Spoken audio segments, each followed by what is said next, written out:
Good evening, good afternoon, wherever you find yourself in this weird, wild, wacky world of ours, and welcome to another exciting installment of Darkness in Dublin.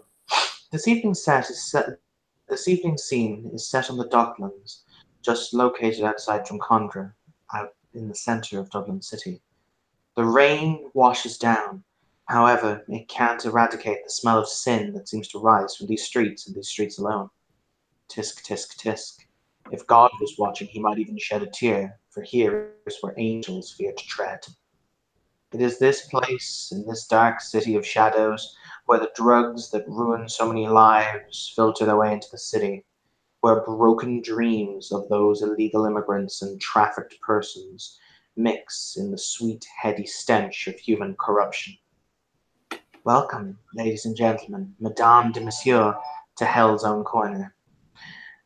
The rain washes down from on high, thick sheets, as you wend and twist your way towards the warehouse, where it is tonight many people will die for the amusement of others, in order so that they may enrich their pockets and kill their souls, one murder at a time. As you find yourself in front of the large, spacious building that at one point used to house machine parts, you will see a number of individuals clustered under an overhanging veranda that has been set up to deal them some level of comfort. 4 or 5 of these men, all heavily tattooed Asian gentlemen, are seated around a low table where they appear to be playing cards. You can see a number of 20 and 50 euro notes being exchanged as bets are won and hands are lost.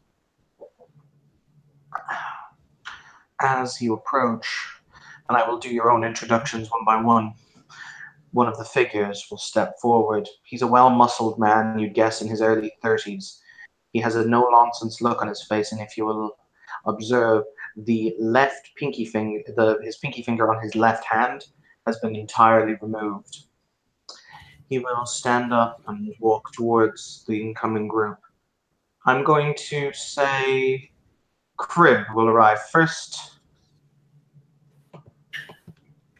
So Jeremy walks up. He is wearing, what is the weather? It's raining very heavily. He will have an umbrella, his labor coat, kind of covering his body. He's will walk down the docks. This is not his first time at the rodeo, as if it were.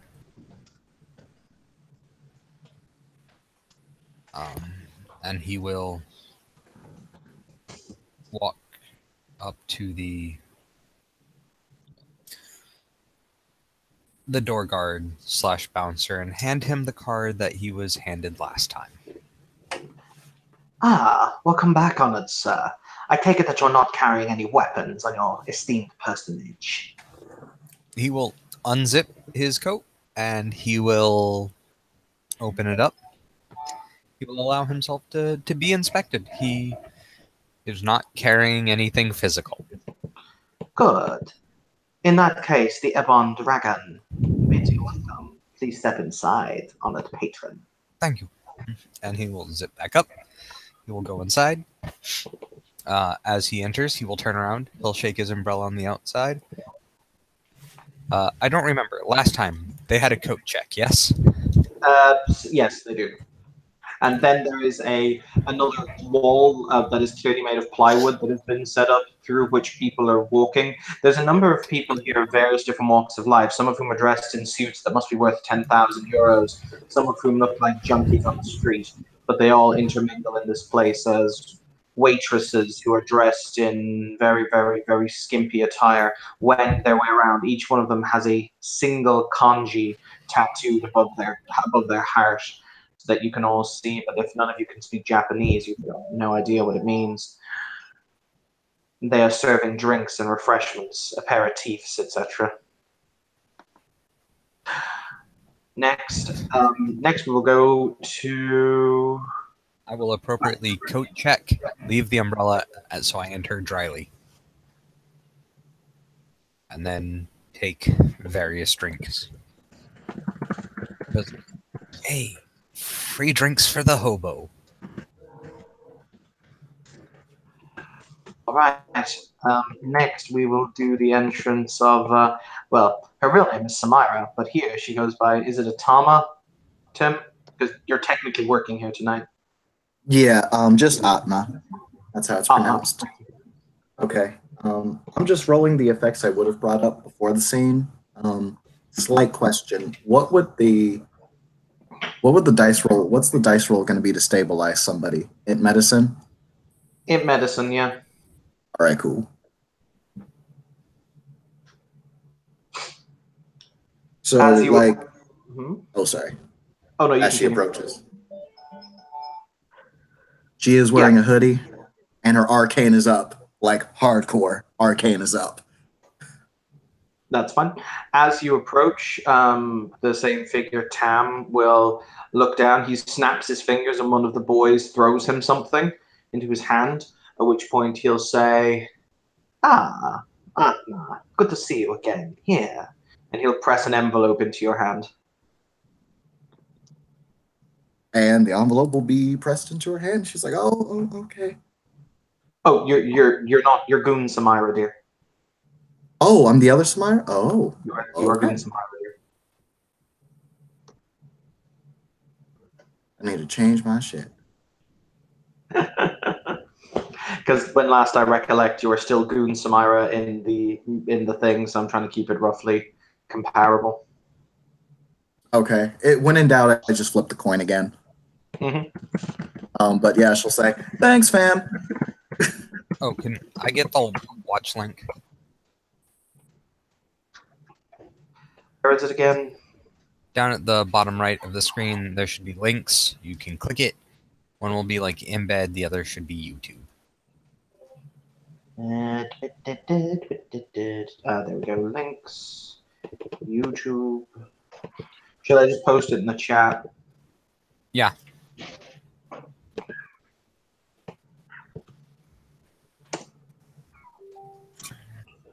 But yes, so as I was saying, for record for Samira, inside the envelope is 2,000 euros in small unmarked bills. Yay! Your pay for the services for this evening. Yay! Interestingly enough, you are also not checked.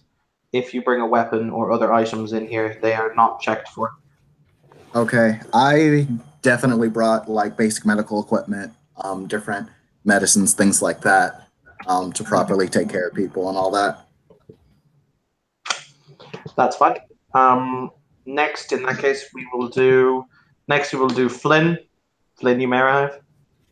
All right, Flynn's walking with a umbrella, and he's got a light overcoat on, so he doesn't get all wet. He's also carrying his medical bag. Step up to the group in front of the door. Whoa, pale skin. I don't know you. I didn't hear that. Sorry, you cracked up.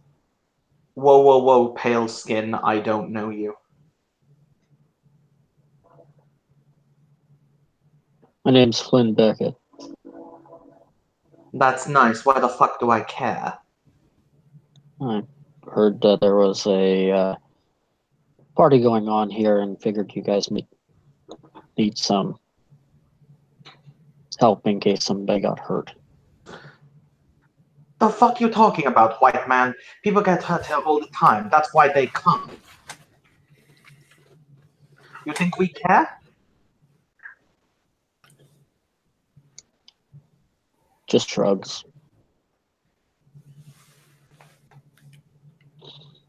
You'll see. My bad. Sorry, you can go, Tim. Oh, I was just gonna ask: is Atma still like in the general area, and does she see Flynn? No, you've gone inside at this point. Okay, never mind. He'll say, "Fine. You know what? You have the letter, so that means you must be someone. You can go inside, but you're leaving your shit here."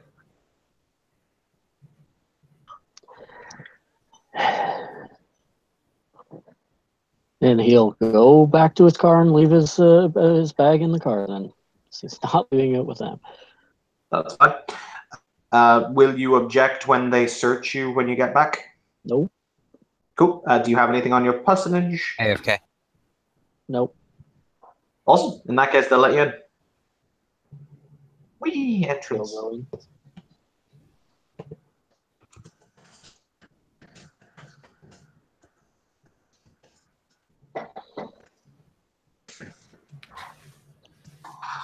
All right. So next on the agenda, what I Oh, cut out. Mm-hmm. This can't be good.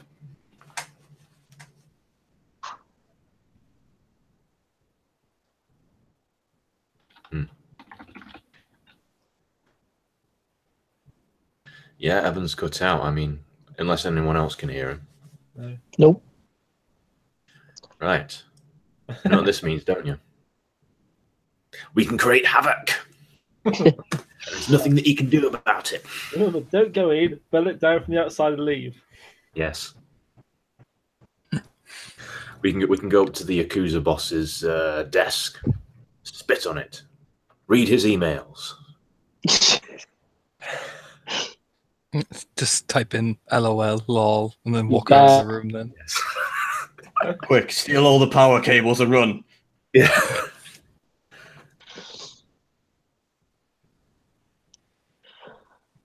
Back. Welcome back. Is Evan back? Oh, he just reappeared, but still can't hear him. Hmm.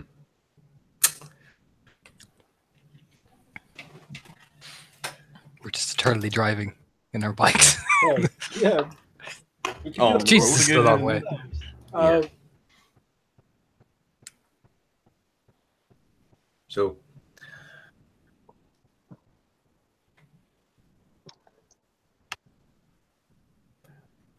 let's hope this. I'm not quite sure what kind of small talk that you can do amongst vampires, especially when you're on motorbike. I think we did it on the before we went left. Oh, the moon looks lovely tonight. I don't know why I suddenly turned into a black country accent.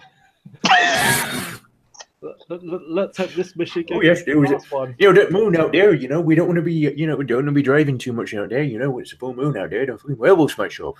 Not nice. I really, all of us are like, I really hope werewolves don't turn up to this thing. If we're all driving Oh, no. along, you know. Yes. I can at least tell you, as the werewolf god, that no werewolves will show up tonight. Yay.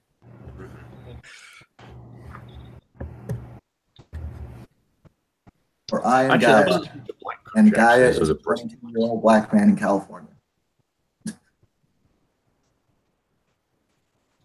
Now, have you seen the papers today? Apparently, the mortals are voting on legalizing killing unborn babies. Good.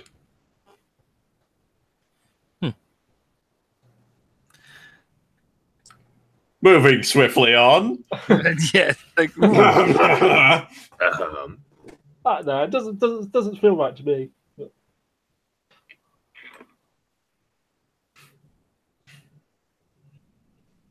Yes.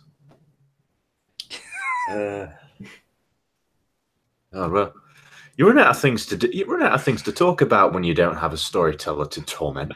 Quick, Johnny, play me out. Yeah, what about throwing down the stairs? Something, Johnny. That's it. Need a piano and a pig. Don't ask why. Just know. Just know that I Just have a a goat. plan. Yeah, This plan is a perfect plan. Dodo Just the egg. goat is this goat was just sitting there on top of the bike, just looking around angrily. Yeah. No, the goat would have its own bike. Yeah, no. Stitches, like Stitches a is mini, riding bitch like a to the custom mini goat. scooper type thing. Yeah. Sidecar. Yeah, Yeah, yeah, sidecar. That's it. No, Spud Gun would. Yeah, Spud Gun probably would have to be the goat's driver. It's like, Jerry, what's your plan today? Nah. It's like, you always say that. Yeah. Excellent plan. Boss, Truly. we've got a plan. All we need is animalism. No, we That's don't. all No, we we've ever don't. needed, really. No.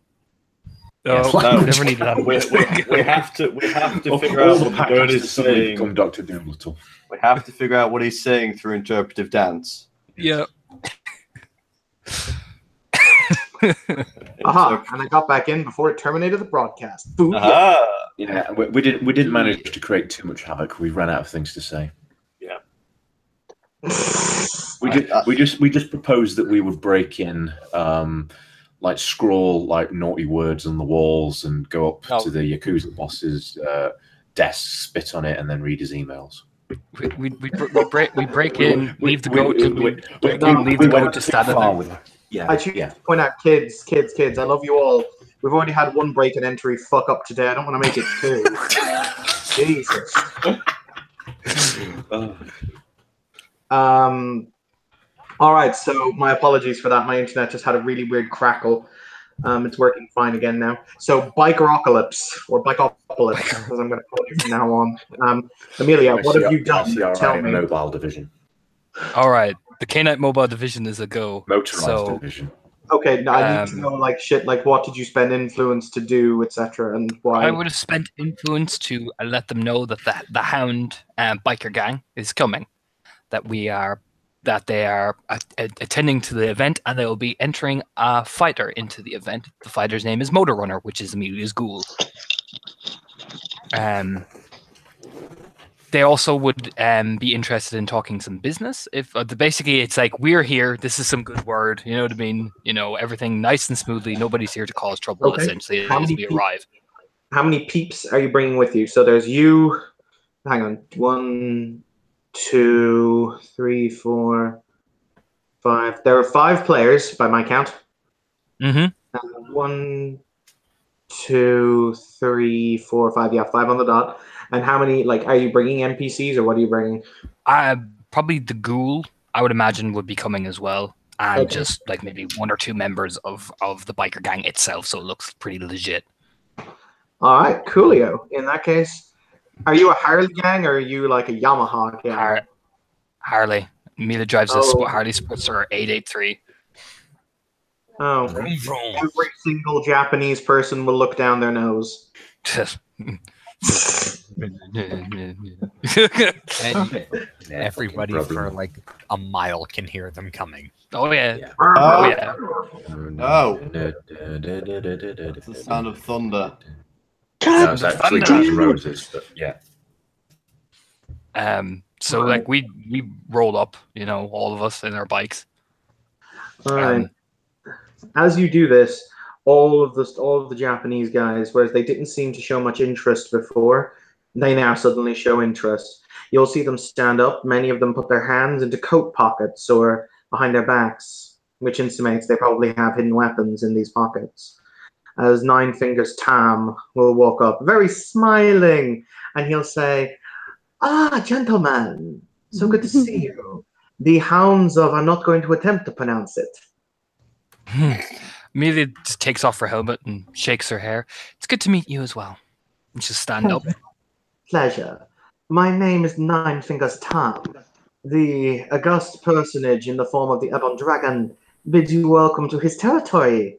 I must admit we had not heard of you until now, so it is rather interesting when entire organizations seem to appear overnight, but what can I say? I am interested in this, but that is neither here nor there.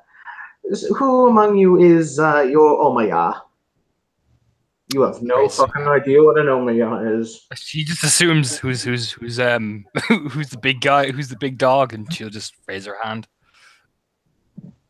Ah, you let women lead you. Interesting. Patrick, next to Amelia, given her status, as they say in Java's class. So, you know. I would not think they would let a woman lead, but then again, uncivilized nations are uncivilized nations. Womanly, because the woman displays strength that the people respect. Looks at her ghoul, like, agree with me or else break your spine. You know, stare, essentially. Mm-hmm. Yeah, boss, whatever. Mm-hmm. Yeah, boss, whatever you say, boss. I like my spine. My spine is important to me. Just turns and nods. He will gesture to enter and he'll say, "Welcome then, as I said, to the Happy Dragon. We delight in having you as our guests for the evening. We are honored to be your guest for the evening. She'll just smile politely.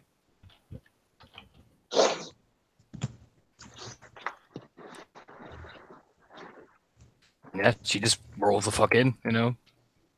And that's herself be searched and all that. She's not carrying anything. Doesn't, you know, Yep. apart from cigarettes. All of you will be searched. If any of you are carrying weapons, they will be confiscated. If any of you are carrying potatoes, they will also be confiscated. I am the weapon, baby. Yeah. Duke Nukem. Here. I'm only shitting. If you're carrying a potato, it won't be confiscated. But Okay, that's better. But Stitches will, of course, remaining silent for now. What's the matter? Why is your face hidden? Stairs.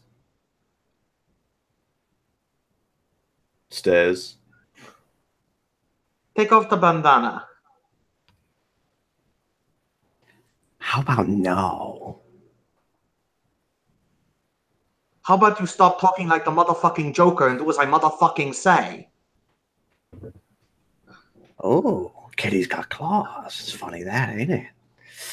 Spudgun's looking at Amelia at this point, considering how things seem to be progressing. Just a casual look over her shoulder. Give him your best smile, sweetheart. Take off the bandana. Just give a little polite smile. And he'll, of course, kind of catching the side eye through the glasses that Nine Fingers Tam will not be able to see. Stitches will, in fact, kind of one motion, pull down the bandana and pull off the glasses at once, revealing his face, what looks to be like someone's just peeled all the skin off it, eyelids and everything, just those two beady eyes glaring at him, nothing covering them at all. And all the muscles begin to move slightly as that smile appears underneath. Nine Fingers Tam will not even appear phased. He will say, I see. I say this once, Gaki. These in here, not for your consumption. Without missing a beat. Well, I was on best behavior. It's about all like go, what? You know what I mean? Like stare. But no, Amelia just smiles at Stitches. He just, with of course, a harrowing smile, would cover back up. This is respect, of course, and we'll begin to follow his abductors into the place, allowing to be searched, of course. Yeah, Amelia puts her arms around both her backmates, like just loops them around. She seems quite happy. I'm just going to turn off my phone because it won't stop fucking beeping. When you don't want to be popular is always when you're popular.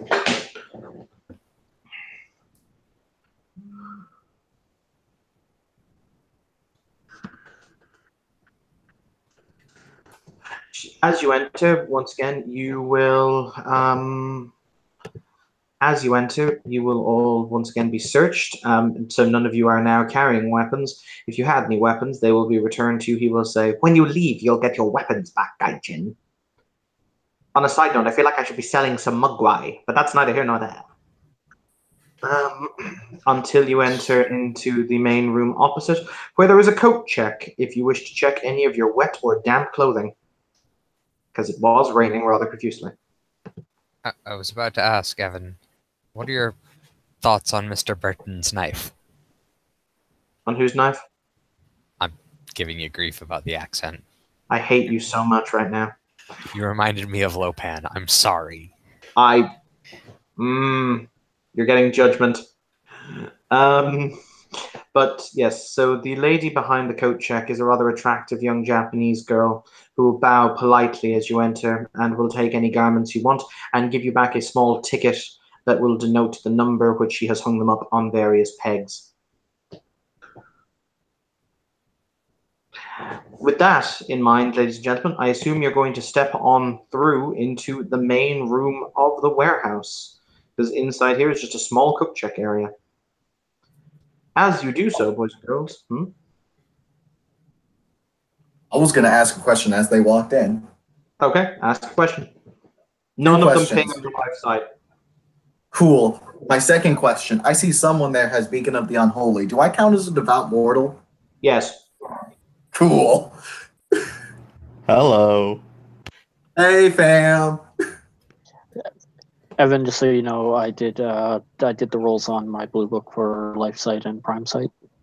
Okay. None of these people have life sight. Also, their prime energy flow through their body, but it appears to flow through their blood vessels. Okay. And we look mean as fuck, by the way, as well, because Bruiser Merit. Like Yep. Bruiser Merit over here too. All right. So as you guys enter into the next room, you are greeted by this sight. This is what it looks like in here. You will see the arena has already been demarcated by a number of corrugated iron bars that seem to stretch around in a square with only a single form of egress or egress. The place is already full of people who are shouting, screaming, making bets with one another.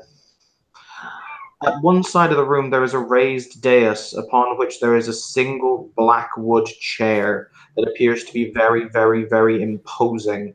That has its own table next to it where there is already a teapot that appears to be made of fine bone china and a single teacup, though the chair and the teacup are somewhat bare currently of their owners, clearly, as more of the same waitress staff wend their way throughout the audience, providing them with liquid refreshment. There is a bar off to one side, and there is a large area where people are placing bets on the upcoming fights.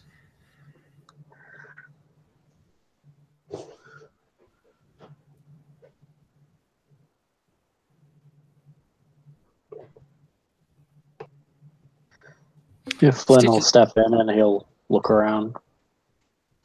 Any He's going to avoid the ones with that are coming up as slightly odd for the moment. any familiar names on the fight board?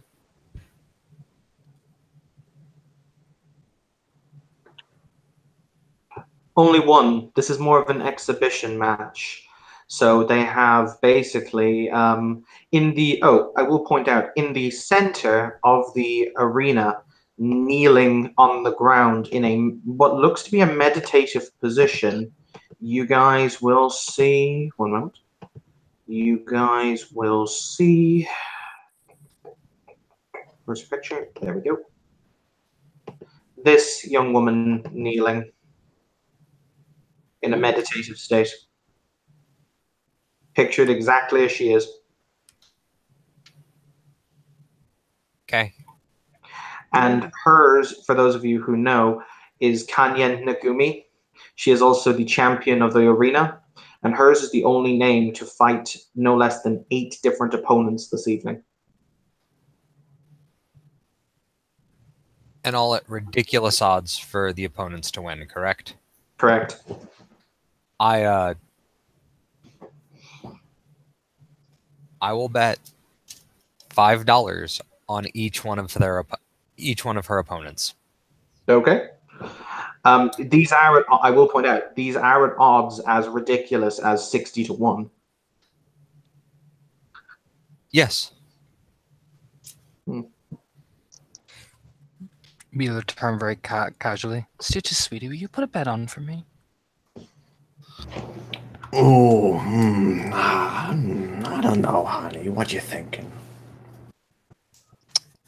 Bet on the tattoo girl. She's pretty. Stitches will reach in and pull out his wallet and start forking over some cash. I will put out, the Nagumi has an appearance spec of 4, with the specialty trait being in striking. So she is indeed. She's also not exactly naked. She is wearing... I beg your pardon? That's a roll for me then. Toreador! Toreador! She's also not entirely naked. She is wearing what looks to be a very, very tight-fitting brassiere and underwear, but they're actually designed to be so skin-tight that they actually look as if they are seamlessly made into parts of her tattoos.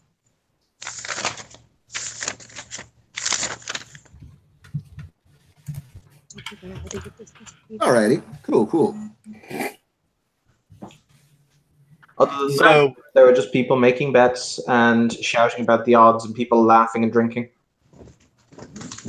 so just to put this into perspective, as Stitches begins to walk over, sifting through his wallet, that kind of hunk of cash there, he'll turn and have a glance, and almost in slow motion, it just stops as he stares at this woman. It just stops dead, staring, hand in mid wallet, completely frozen. Anti-Tribu, isn't he? Yep, They have a bit of a different flaw. they do. Though. It's called. Rose just looks around, excited, and turns to Patrick. This is amazing, right? So when the bet takers give Jeremy grief about throwing away his money, he's just going to laugh and smile and go, stranger things have happened. Rose, what do you make of the tattooed girl? How does she look? I'm sorry. What do you make of the tattooed girl? How does she look?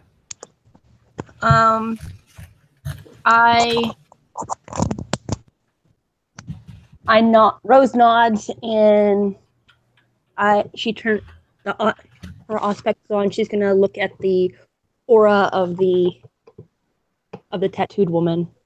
Okay, cool. I need to just get your difficulty. Bear with me a moment, because I think there is a difficulty. You will perception, empathy, difficulty 8. Each success indicate how much of the... Yeah, so please roll me perception, empathy, difficulty 8. Okay.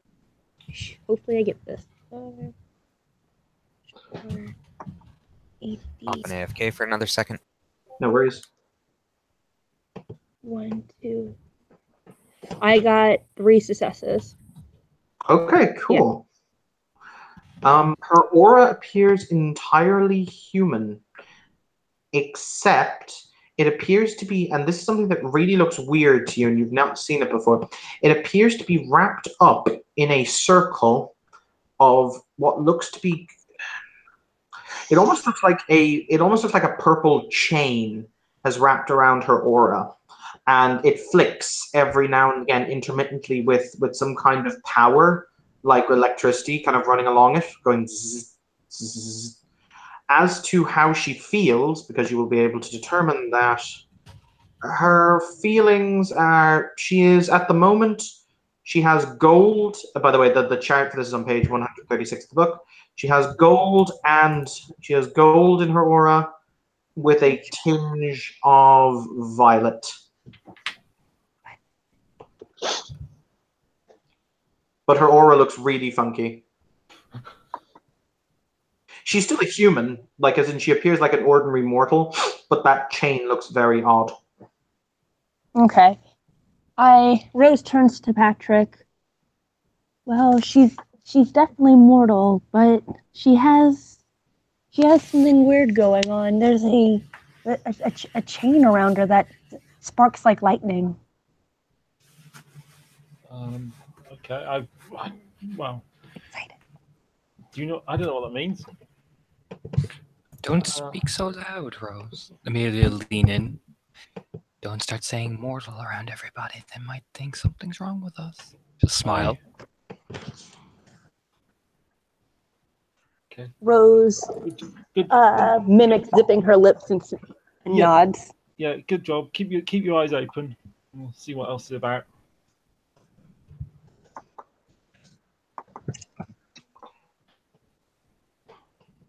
You will notice that there are a number of armed men walking around, particularly at the periphery of the room, who are armed with what look to be light machine guns.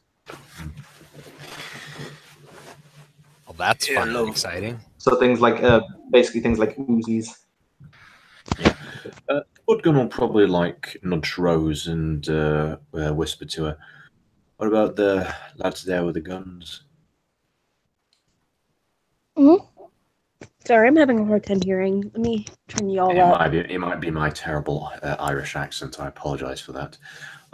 He basically My said, country does not accept your apologies. Continue. Don't care. I can only do Northern Irish anyway. Basically, Spudgun asks Rose, what about the guys with the guns? Rose nods and checks out their aura as well with her aspect. That's fine. You don't need to roll again. Okay. Their aura is entirely fine. They're people, ordinary mortals. There's nothing funky about them. Mia let out a Rose sigh turns- and begin to walk over to Stitches and just bonk him right in the forehead, staring there. Bah! What? Place your bet for me. Stop staring. You look like a creep. Funny. Adil kind of eventually being spurred off course, still those looks back because damn. He will place those bets, putting everything he has on this woman because, well, she's got his attention. On which fight? Well, which one's got the best odds for her? They're all the same. Wonderful, all of them. Okay.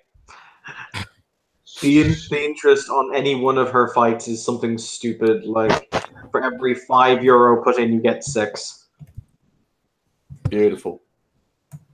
All of it. 5 to 6. All right then. All of it.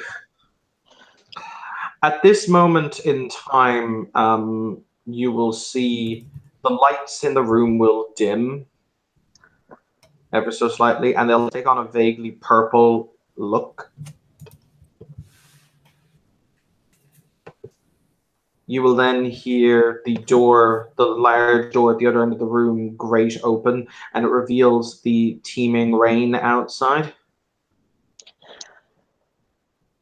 Whereas you will then see a single figure flanked on both sides by at least 4 or 5 other figures walk into the arena proper.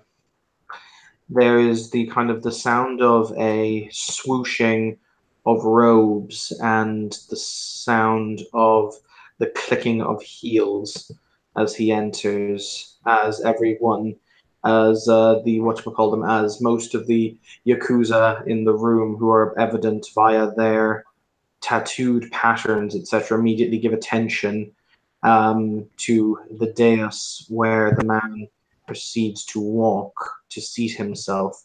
He will then come to sit in the large black carved throne that appears to be made from some kind of hardwood. You'd assume some kind of mahogany or teak. He is a very attractive man. This is kind of the levels of appearance 5 levels of attractive. His physical form is, as I can only describe, flawless. There is no blemish to his skin. His skin is nearly clear, milky white. He looks to be very, very commanding and authoritative. He merely has to gesture to send people running left and right, and he will take his seat on the top dais. And this is what he looks like. Pretty. He is pretty. He will give a vague hand gesture, and another man will lean in and he'll whisper something in his ear, at which point the man will step forward and he will say, "Ladies and gentlemen, please, the Ebon Dragon bids you welcome to his fighting arena and hopes that you will all have a pleasant evening. We wish you nothing but prosperity in your," he contemplates, "fiscal arrangements this evening. So please, the first fight will begin in approximately 10 minutes. At which point he will step back.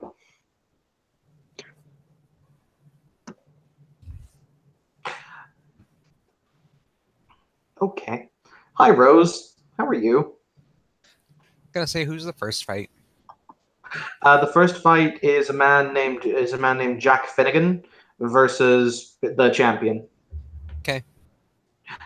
Hi, Rose. How are you? I am I'm good. Rose Okay. is a little confused. Important points because you still have your aura side up. Mm-hmm.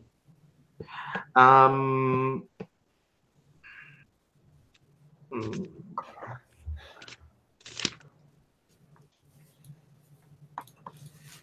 I need to check something.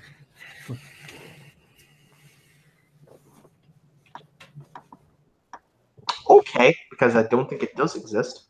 That's good. First out, you see the figure seated in the chair. He has his aura appears to be an ordinary person. However, it is flecked with sparkles. His aura is sparkly. Yay, sparkles! Oh, On a side note, beside him, leaning against his chair, is a sword. It is a katana. It is a very pretty katana. It has an aura of utter blackness, and as you look at it, you will take one unsoakable level of lethal damage to the eyes, as your eyes start to bleed. Oh, What? damn. Oh, damn. Mm-hmm. I Literally, need like tears of blood. Okay. Rose quickly looks away, covering her face Okay. as her eyes sting. Patrick, And will bleed. I grab have Rose- a Patrick flaw. will I grab need Rose to as he's interject. hugging her, to hide her face so that no one else sees the blood, and try and make it look like a romantic hug. All right, and what were you saying, sweet Austin? I have a flaw to interject. Which flaw is these? The flaw is surreal quality, so weird shit happens and people tend to notice me. So as she's looking away with her aura sight active, you notice the hobo with a vodka straight putting $5 on the betting counter has rainbows in his aura. Okay. Okay. Because my flaw says weird shit happens to me. Are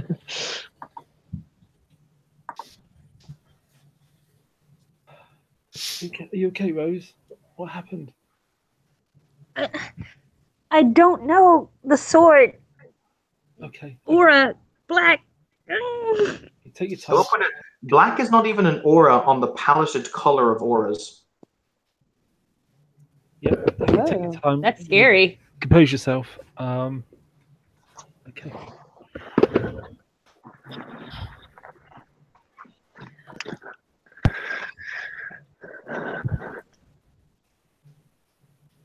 You will see the figure seated on his dais whisper again, at which point the man will nod and he'll walk down to the bar.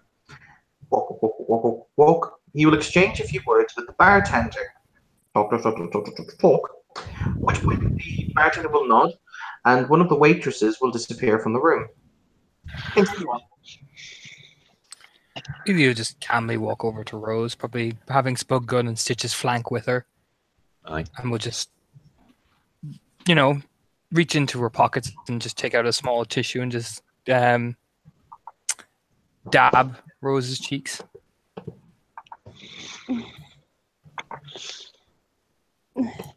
Thank you. You'll be fine. Just, yeah, you'll be fine.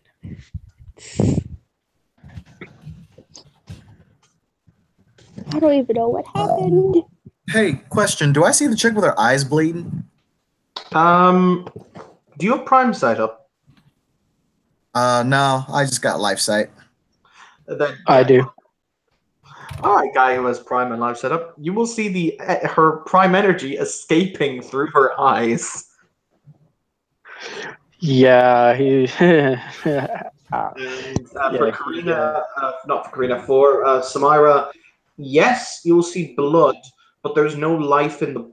It's still blood, but it's inert blood. It's really weird, and she is clearly crying blood. You can tell that with life sight. Hippocratic oaths are a thing.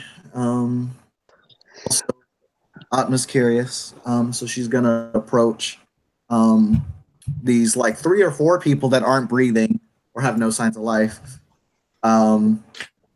They all look up at you, essentially staring. You would be just walking over. Yeah, Yeah, Flynn is near Tim's character. What's it? Atma. Yep, and she's just gonna point to chick with her eyes bleeding. She's gonna ask, kind of a stupid question, but she okay? Yeah, she'll be fine. It's a allergy thing. It's a new makeup Um, thing, you know. Isn't that right, Rose? She like stroke her cheek very playfully. Makeup thing. Okay. Rose forces a smile on her face. Yeah, fine. You got it, Harley.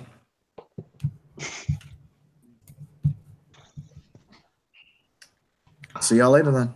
But what, At this you point, come off the miss. Oh, what was it Patrick said? You come here often, miss. Something like that. No. Just How did it go down last time? Good night.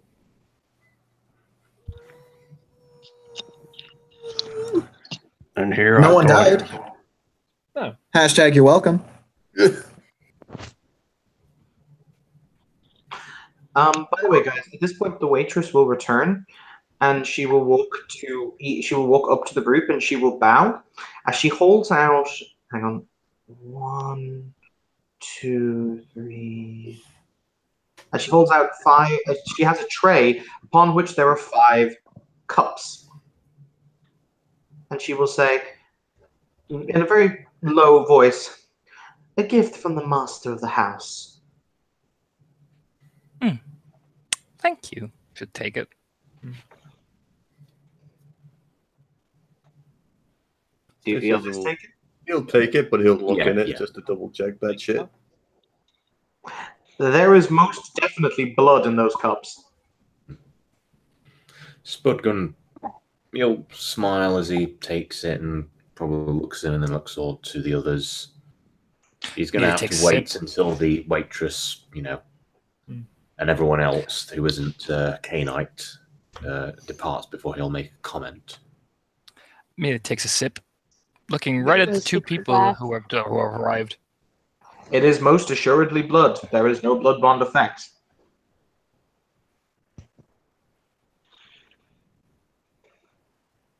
She'll just smile, licking her lips of the blood, savoring it. Probably looks really eerie considering she's not breathing. You know what I mean? Yep. Like licking her lips slowly. And then the weird thing happens. You see the man kind of stood in the gangster gear. He lifts up that the bottom half of that bandana, just reveals that flayed neckline, jaw, everything. He just very almost flicking the pinky upwards as he does. Tips it into his mouth all in one. Yeah, that's the good shit. Yeah, no, she's gonna step away from Stitches. So he just drops it down. Ironically enough, not for the appearance 0. And Spudgun will take a sip out of his drink, probably happy with the somewhat taste of the blood, but then he'll kind of lean in towards his ductus and say, "It's almost like someone knew that we were here." What, they gave that away, eh? She'll wink. Aye. You know what I mean? Looking over at Rose as she's like, snarks. I wonder, did it start at the? Did it start with this, or was it someone coming over, or was it possibly the thing that that outside said, or did it start before then? Well, either way, let's have some fun with these people. Aye. You know, and she'll turn and spot. Which one is it now? Yeah. She begins walking towards Flynn, still sipping on the drink, licking her lips slightly. Flynn's eyebrow goes up. Hi. Smiling. Hi, What's your name? I'm Flynn. Nice to meet you, Flynn. I'm Amelia. Would you like to join me and my friends for a drink? You realize that he's like right there, right? He's Mhm. right next to. He's like right next to Atma, right? Oh, yeah. She's just gesturing. Turn and look at the freaky group of people behind her. Would you like to sit with us for a drink? Sure. Don't want to be impolite. Looks at Flynn like, all right. Casually puts her arm around him as well, so like her grip is pretty fucking tight as well, because potence.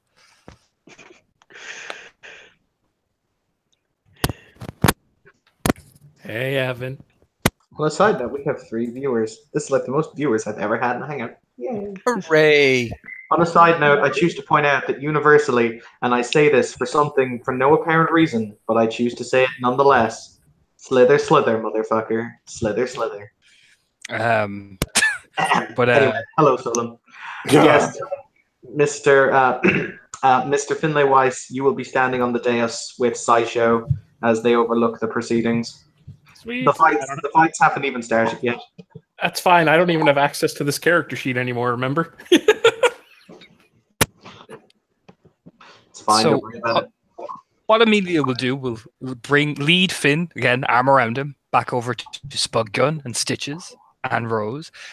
Everyone, this is Flynn. Say hi. I was Hey, going man. to anyways. Hi. Oh, hello, Flynn. Yeah. Good to see a fellow Irishman in this place. Sit down and join us. Yeah, come on, buddy. Sit at the table. It's going to be fun.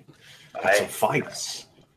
At this moment, you will hear the ringing of a gong, at which point you will see the woman in the center of the ring. Her eyes will flick open, and she will stand in a single graceful movement. Oh, she don't get my jimmies rustled. He'll chuckle and he'll order like a whiskey shot from the waitress. Person. Sorry. I was going to say person with the. Oh, sorry. Continuing. Sorry, I thought I was starting before you there. I was just going to tell the person with the aura site up that yeah, I've got Spark of Life, which makes his aura really freaking bright.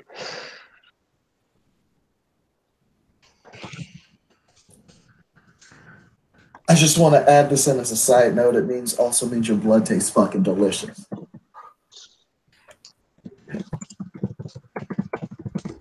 Gonna put that on out there for my vampire people. And again, everyone sat at the table.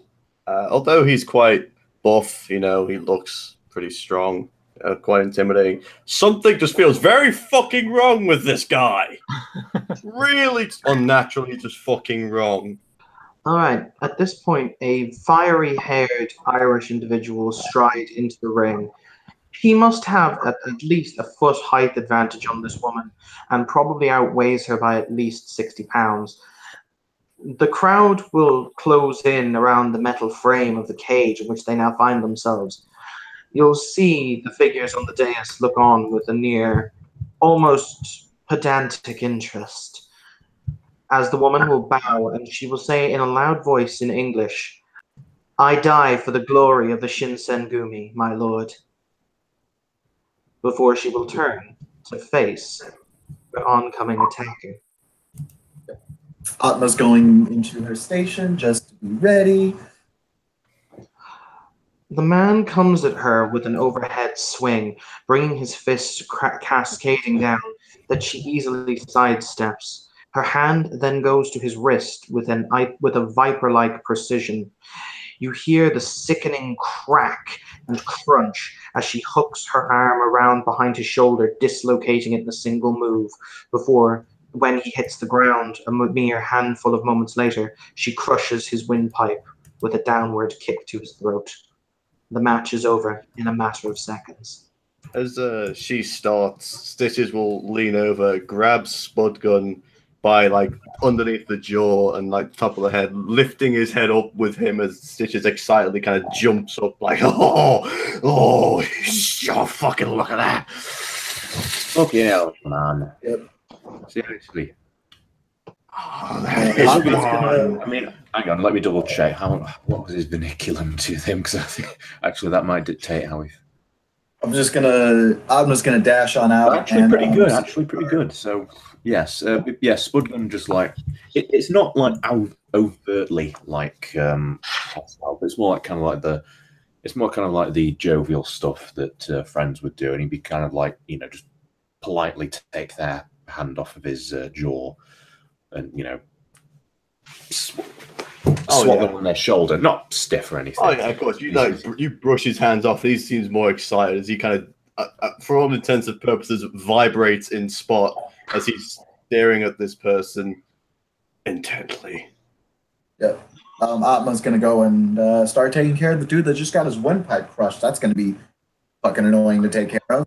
That's going to be intelligence. No, it's realistically going to be dexterity, medicine, difficulty 8, requiring a threshold of 3 successes as you desperately try to ring up his. Basically, you have to try and when a windpipe is crushed, you actually have to. You either have to do one or two things. You either have to puncture the windpipe at a lower point in order to let them breathe through the puncture, or you have to attempt to open the windpipe.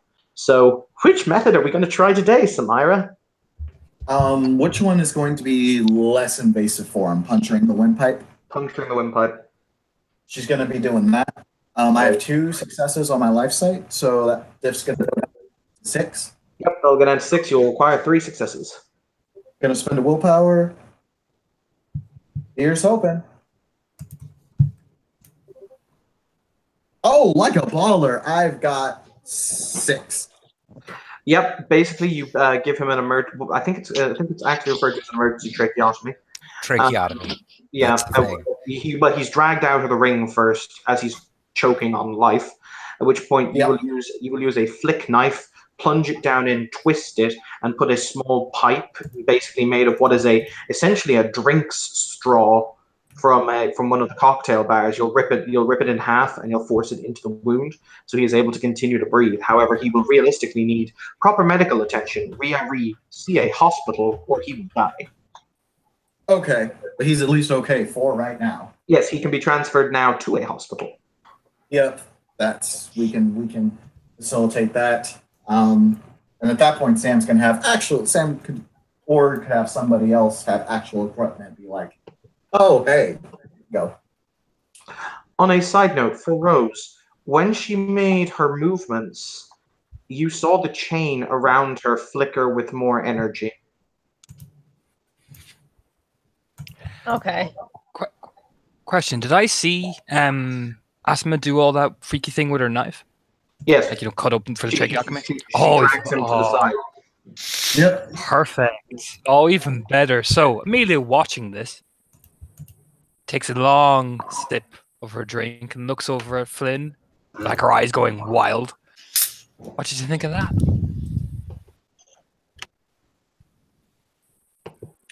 Oh my god, one thing I forgot to throw in, and I think it would matter to the vampires. Atma has a very clear and distinct scar directly across her jugular. Yeah, she does. Hey, baby. Oh my god. Why are you gonna be like this? Is he actually rolling up to her and saying that? No. But he's sitting in that chair, and he's saying it there. In the same voice as my favorite Nosferatu. Similar. You wait. Wait. But fuck it. Tamara has a scar on her chin, and she's organizing all the things. Amelia stand up, taking a sip of her drink, and begin to walk over very slowly, like curiously. This virus may be sending your credit card details. Here's someone. I'm hearing Microsoft Sam text a voice. Someone's got a malware alert. I was going to say that. Yeah. God damn it, Sam! Shut the fuck up! I gotta watch this shit. But yeah, no. If Amelia starts approaching, I'm figuring that Sam's just getting everything done. She'll look back over and she'll say, "Certainly hope this wasn't your boy." Oh no. Even if it was, anyway, it's his own fault, really. Just stare right at the scar on her neck, her eyes kind of widening a bit, smiling, taking a sip. That's certainly a way to see it. Oh, wow. Should have fought harder, shouldn't he? Sometimes it doesn't matter. sometimes what's going to happen is going to happen, unfortunately. I do like that. Very professional work you did. Very pristine. Takes a sip and almost like shudders a bit. Almost like he's excited. Adna just kind of blinks, and it's just like, right, okay. You should come sit at our table. Stitches is quite the surgeon like you. I think you two will get on famously. Looks over at Stitches. Continues Beacon of the vibrating. unholy, beacon of the unholy, beacon of the unholy.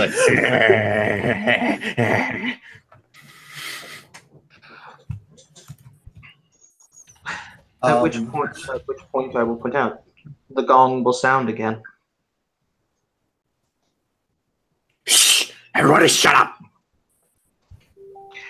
Yeah, so you're sitting down, man. Control yourself. Or at least try to. It's not looks, buddy. I'm calm. I am calm.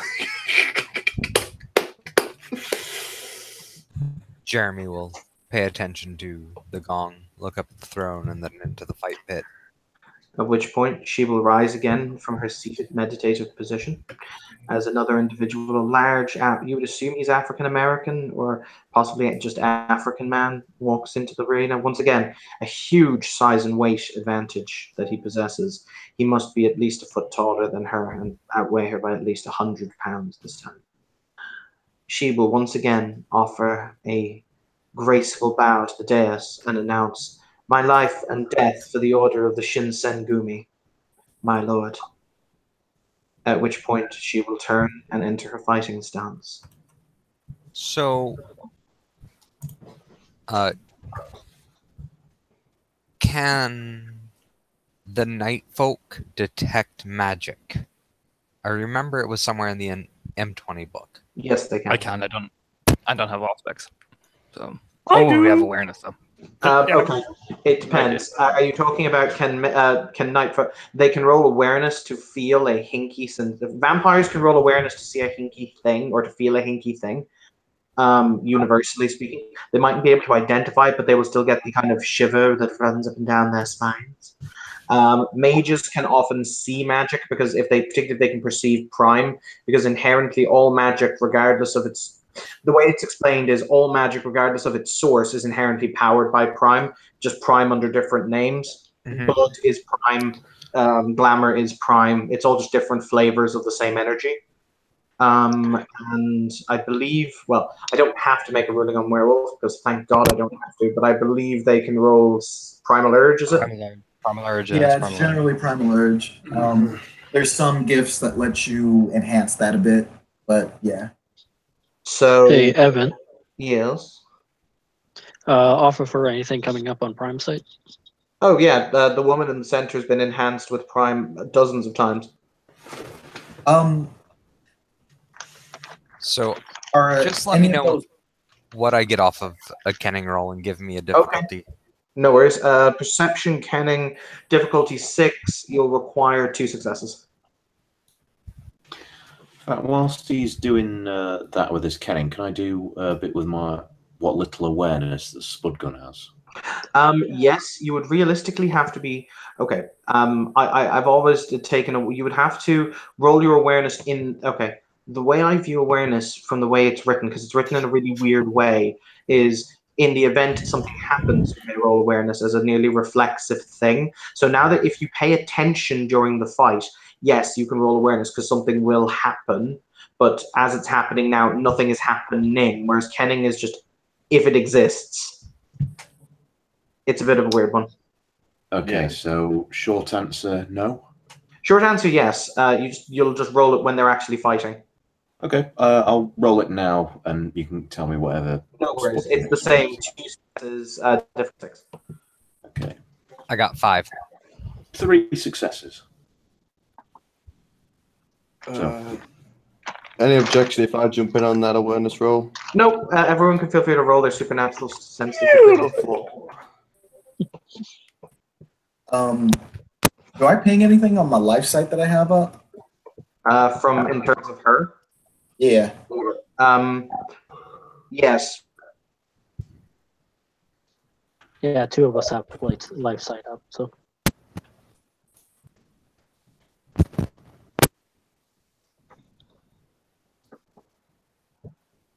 That was perplexing. Sorry, my microphone decided to do something really weird. To answer your question, if you got life set up, yes, she has more health levels than a human should. She is essentially more healthy than a human being. She's more physically resilient than a human being should be. Yeah, Flynn's going to stand up and finish his drink and go, excuse me, she might need some help. And we'll head over to where Tim's character, Atma, is.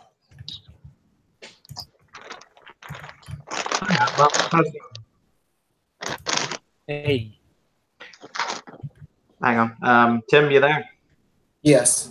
I will give you some advice because they are very big on procedure here, even though it seems rather odd. Basically, the Verbena in the form of Flynn is following you, you think in an attempt to help you. However, he has not been hired to do the job.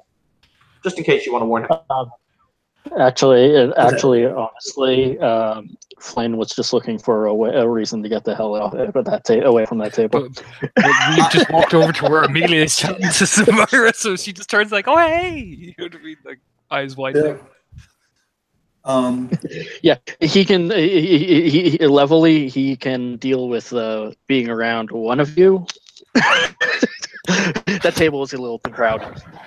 No, yeah, but the problem is Stitches is like 6 of them. Hello. Exactly, that's what I'm saying. I can deal with going over and finding, hey, it's Amelia, but with like 5, 6, 7 of them physically vibrating in that chair. But Atma's gonna look over at Flynn, and the guy that's been following her around most of the night. Creepy stalker. Yeah, she's gonna look down at the dude because the dude's just kind of laying there, I'm assuming, and she's gonna look up to Amelia, look at Flynn, and she's gonna point to Flynn and be like, "You, you haven't been exactly recruited for this job, but I'm gonna be enlisting you. Cool." Cool. He offers hand. I'm Flynn, and if she's got blood on his hand, he doesn't seem to care. Yep, she'll shake his hand. It is a bloody hand, and she'll say, "Name's Atma around here. If you do well, I might remember your name.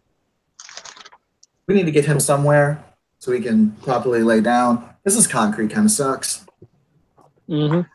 All right. So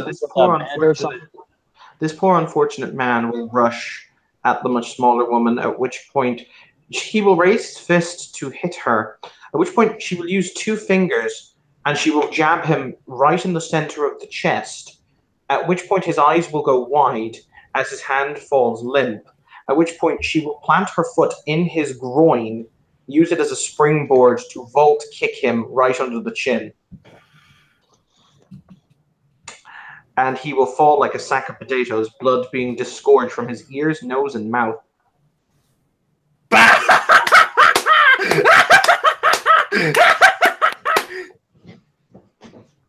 Was that in character or out of character? Yeah, that's in character. He just bursts out All right, screaming like that. Please, I don't laugh like that. Well, I don't You never that. know. TV is strange. Actually, before the YouTube go off, Amelia will hold out her hand. It was nice to meet you. Timma? Is that your name? Atma. Yeah. Do you shake her hand? Yep. Atma will shake Amelia's hand. Did Amelia introduce herself or no?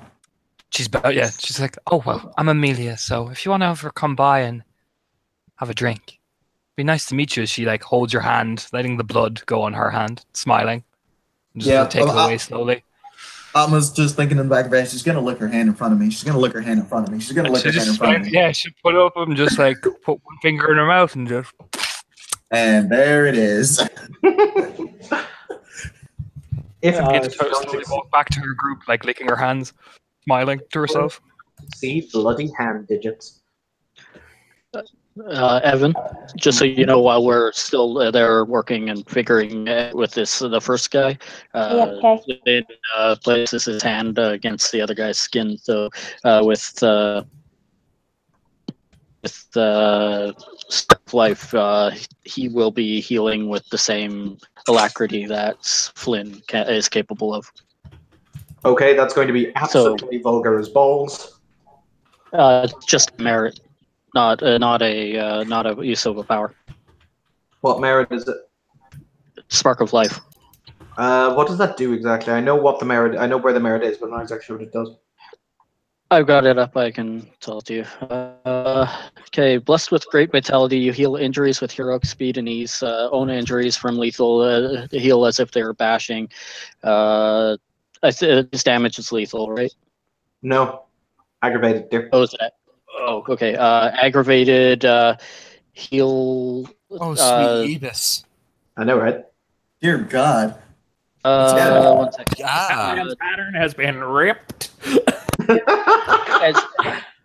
Okay, so his damage heals as if it was 1 level higher with aggravated. But the part that's important is, as long as you remain in physical touch with the injured party, that character uses your healing rate as her own. Yeah, but that's practically useless because your healing rate for aggravated damage is still an immensely long time. Yeah, but your touch also soothes minor pains, muscle spasms, headaches, and so on. So it might make them aggravated damage is not minor pain. Yeah, but my question is, it's the thought. My question is more: does that keep him a little more stabilized than what's already been done? Not really. I mean, maybe you're easing his last moments. Yeah, if you wish to roll life magic in order to heal him, you may. It will just cost quintessences per normal and will be vulgar. Unless you get really clever. Like using bladency. Or you just use your medicine dots. That's also. I can also use my medicine dots to try to work on him. Evan, just one question. Mm-hmm. Is Saisho on the dais right now? Yes, he appears to be slightly bored and is drinking tea. Okay. Fair enough. So, with my 5 successes on my kenning roll during that fight, it's safe to say she fights like a dragon, only better. Okay. Did both Spudgun and Amelia make their rolls during the fight? Yes. Well, I got 3 okay, I'll deal with Spudgun first. You got 3 successes? Yes. I think it was Stitches, not Amelia. I got 1 success. Yeah, unfortunately, you needed 2 successes. There you go. 2 so Spudgun. Basically, when she fights, when you feel the move, it makes your skin crawl in a very similar manner to how the Tremere, when they did things, not in a dissimilar way, but it just, there's something there that you can't put your finger on, but like that's not natural. There's something going on. Right, so TLDR, some supernatural shit's going on. Yep, and for Crib, someone's actively fucking with destiny. They're actively tweaking fate. Can I have a question? I may have an answer. Unless every time she fights, do I still see the chain around her aura spark up more? Yes. It looks as if it has energy running along it, as if it's like suddenly energized whenever she actually fights. Turbo mode. And this is her final form. So Evan, oh baby, this is more Soothsay and Dawn fucking with, and less Dragon's Ire and rah tripping. She is obviously an incredibly capable fighter, as in most of her moves are her own base abilities. the fact that she's able to land blows so easily and be so artistic and over the top, and the amount of damage she does is because Fate is being quirked. Gotcha. I will point out at this point that there'll be a slight time skip until just after the 6th fight, in which case the Herald will walk forward again and he'll say, "There will now be a short recess, whilst the Ebon Dragon considers petitions that wish to be brought before him by those in attendance. Honored patrons, we invite you to enjoy and indulge yourselves in our hospitality." Tim? Yes. You said that she had equipment with her at the place. Is he allowed to use it? If he asks, Yeah, and like, he will ask. Yeah, and he demonstrates that he knows what he's doing with them, then she'll be like, yeah, sure. All right. Then he will use his medicine to work on the guy to make sure he's capable of making it to a hospital. That's fine. Will be intelligence medicine, difficulty 8. We will require a threshold of 3 successes. Okay, I have a couple of things that affect the difficulty, lowering it significantly. Okay, what do you have in the life sight? I have life sight. I have the spark of life, which lowers difficulties by 2. I also have another merit that also lowers it by 2. Is it, well, hold on first. Spark of life, is it life magic or medicine rolls and attempts to heal generally? Hold on. If you're trying to heal somebody else, subtract 2 from the difficulty of the roll. It includes casting life. Even if that roll includes casting life sphere healing. Yeah, so that will apply itself in this case. What's the other one? The other is ability, aptitude, medicine. Did I let that be a thing? I don't think I let that be a thing. It's on my sheet. Yeah, but to be fair, I stamped so many sheets. Mistakes happen. Mm-hmm. Yeah. I'm gonna say that ability, aptitude, medicine is not a thing. You can refund it because no, I'm not letting you have -2 diff on all medicine rolls because of a 1 dot merit. Okay, fair enough. But I do have life sight and the so that would be a -4 to make it diff 4. So go ahead, roll your thing. Yeah. Do you want me to roll for each of the dudes too? Yes, please. Cool. I have my own things to make this easy. These are all int medicine, right? Correct. Cool. I've got mind empowerment. I'm at intelligence 7. And I've got 2 successes life sight. So yeah, let's get it. You said I needed 3 successes minimal, right?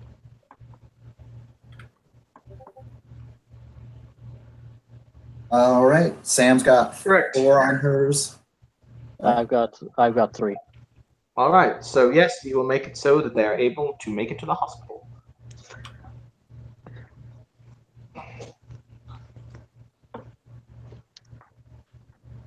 All right. I'm going to go and quickly get a drink because I'm thirsty. In the meantime, if you guys wish to, you've been invited to approach the dais to talk.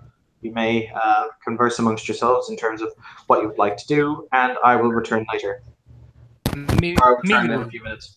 Amelia will very calmly walk up, probably with still bits of blood in her hand. She'll just wipe it along Stitch's face as she's walking by, playfully. She walks up. She just literally puts a bloody handprint on Stitch's face, essentially. Oh yeah.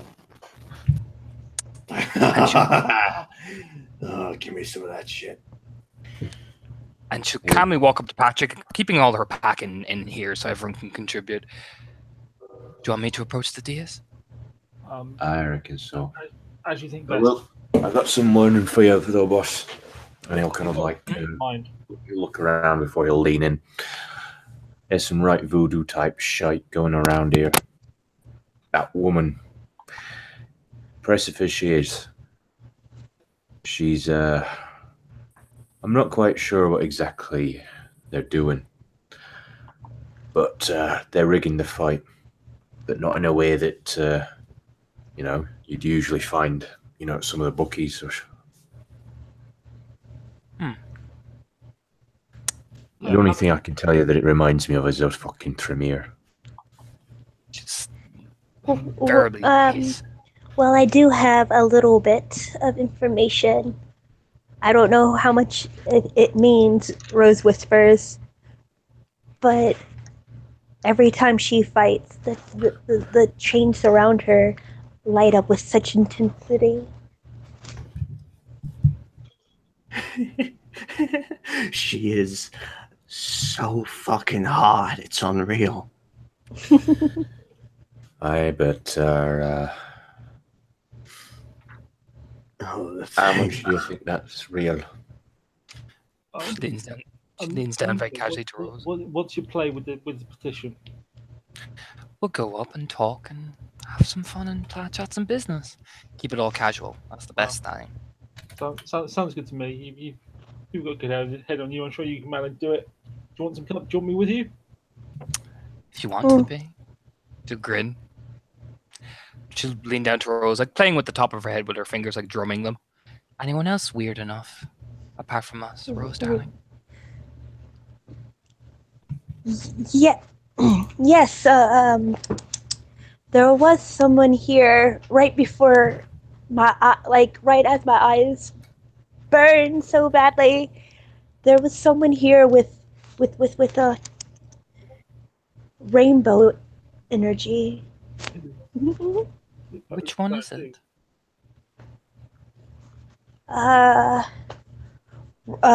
Rose scans the room. I can't remember. It happened so fast. I stand out like a sore thumb thanks to my flaw for you. Okay. You can point me out. I did forget to mention Atma also has a sparkly aura. It was him. Okay. What do rainbows mean? Does it mean he's druggy? Oh, find out. She turns and looks at Stitches and Spud Gun. Go have some fun, boys. Huh? That one over there. Bring Rose with you. The three of you go have some fun. Mom needs to go and talk to the big guy. Well, don't mind if I do. Come on, Spuddy, let's go have a little chat. Looks like I'm with you then, Amelia. Better not split up too much. We let the kids have their fun while Mom and Dad talk business. Yeah. She wink as she starts to, get ready to approach the dais.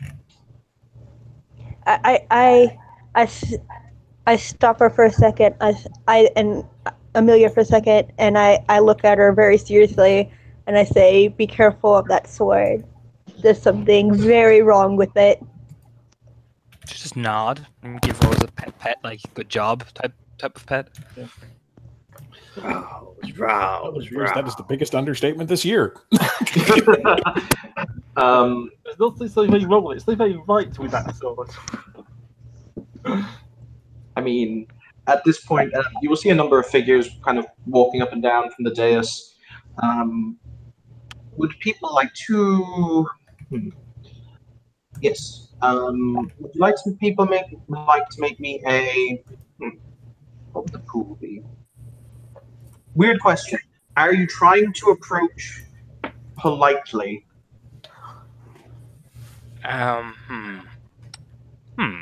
Yeah, fuck it. I am trying to approach politely. After all, we sent a polite invitation, sure that we're coming. So let's be polite. Would you like to roll me intelligence etiquette then? I don't have any etiquette, so that's just an intelligence roll. Would you like me to -1? Multiple people can do it. Everyone who's going to the dais can do it. It'll be difficulty 7. You can still roll etiquette on train. It just becomes difficulty 8. But it will be a difficulty 7/8 roll, and you will require a threshold of 2 successes. Right. What are we rolling? It's only for those who are. It's only for those who are approaching the dais to try and be polite. I'll spend a willpower as well, just to keep it. Just in case. Okay. I only got the 1 success. Okay, you're not 100% sure, honestly. It's not like my most familiar. It's like, do I step here? Do I just step right?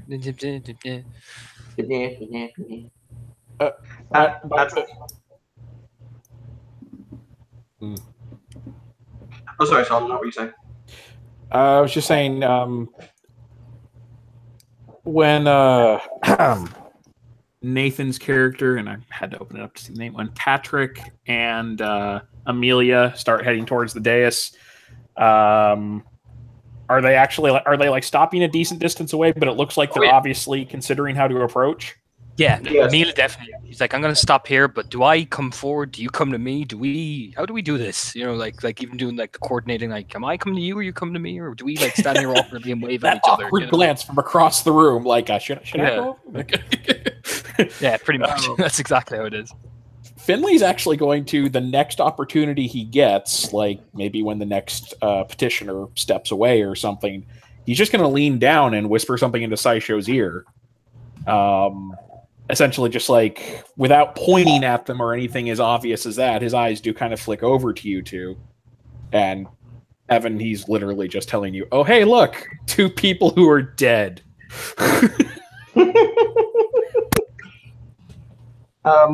Okay, what did Patrick get on the successes for the etiquette roll? 2 9s. I know it's a low number. So 2 successes. Also, you needed 2. All right. You were also born in a very different time when there were still people who would consider themselves to be your cultural superiors. So it kind of almost feels very reminiscent of Patrick's youth in that regard, when you would have to milord some people. But you would assume, as your eyes meet, basically what happens is people walk forward and they bow in a formal Eastern style way, so keeping their back straight, their head roughly 90 degrees at a 90-degree angle, until they're directly spoken to, in which case they seem to be all right to raise their head and speak. They announce who they are first, and then if he deigns to speak to them, they kind of right themselves. Okay, Patrick will essentially observe the first few people and do as they do, and thereby say follow that process, and hope Amelia follows him. Well, I was going to say, do you tell Amelia what to do? I'll whisper a few words to that effect. Yes. All right. Yeah. You'll be the last petitioners, mostly because I don't think anyone here else really wishes to petition, and it will also give you enough time to speak without him wanting to, move on to the next person. So, as you step forward, what do you, gentlemen and lady, do? I bow, keeping my back straight, like I was told, like a good girl. Yeah. Cool. Do you announce who you are? And why I do. I say I am Amelia Collins, head of the biker gang known as the Hounds. I have come here to do business, if it is agreeable. The figure he'll hold out his hand, at which point his teacup is refilled.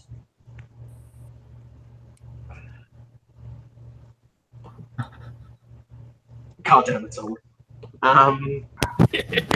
He will take a sip from his tea. He's leaving you to bow he leaves you for about 10 seconds as he appears to enjoy the sip of his tea, before he will place it down and he will say, I greet you. She will look up and incline her head, smiling. So, what is it that I may do for you, honored guest? We are new to Dublin, and we wish to attend this meeting as a form of respect also, and to, just think for a split second. Okay, if I see Amelia pause, I'll shall I? She'll incline her head. He will say yes. To Finlay, turning his head and speaking in English, the servant speaks for the master. Is this common? The servant is merely He will raise his hand immediately because he wasn't speaking to you. Oh, she'll stop, tense a bit, but she'll drops her head. He looks at Finlay. Is it normal for the servant to speak for the master? He'll look them up and down briefly. And given he remembers that Amelia at least approached and looked a little puzzled, they're not used to this sort of thing, I think. I will forgive you your ignorance, and shall not take it as offense. You, servant, what is your name? I am known as Paddy. Your worship. We come to propose business transaction. We understand you and your magnificence have control of the docks. We may wish certain items imported, and we're prepared to pay good money for such service. I see. He will once again reach out, take his teacup, and he will take a deep sip, as he will say, "So, you wish access to the Darklands for the purposes of your own enrichment. I can understand this perspective. What is it that you desire?" We desire the import of certain tools that we might use to conduct affairs of our own. We are smuggler ring. We are transferring goods in and out, so to speak. Smugglers. I see. We are open to the possibility of allowing you access. He'll hold out his hand for Finlay to give him. Finlay will have a ledger on his person. He'll just ask for the ledger so he can read it. He'll hand it over. He will flick it open, and you'll see he's got quite long fingernails that are painted black. He'll flick, flick, flick, flick. He clearly has like no concept of how long he's making you wait because he clearly doesn't care. Flick, flick. I see. We are willing to accept this agreement as it pertains, allowing you access to the shipping lines. You will make formal requests for items. We will provide you with a price. We will provide you with a beneficial price if these are bought in bulk for the purposes of resale. For example, any narcotics you desire to purchase will be bought at a market rate, so that they will still have value on the resale. Is this agreeable? Patrick will turn to look at Amelia as if waiting for her signal. Amelia will wait very carefully, just nod to herself. And what of the price for people? People. Often our smuggling deals have to acquire certain things, and certain people need to be acquired. I do jobs for many prices in different ways. I'm merely asking if I make a request, what would I be guaranteed? A fair request, no matter the cargo. People are a valuable commodity, and I have no interest in giving people, humans, whatever you may call them, Tagaki or Kanshi for their delectations.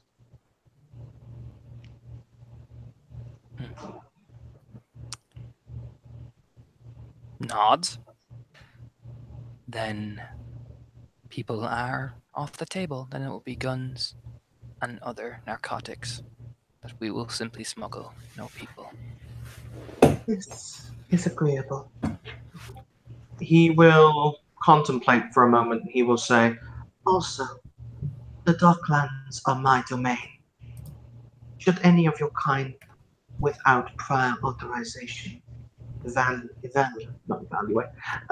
invade or commit their acts of barbarism in my domain, I will punish them. Just a nod. It will also mean the cessation of our deal. My organization shall not trouble your Docklands. there are other members of our group, we'll say, that are not affiliated with us that we are currently in conflict with. I cannot speak for them. I see.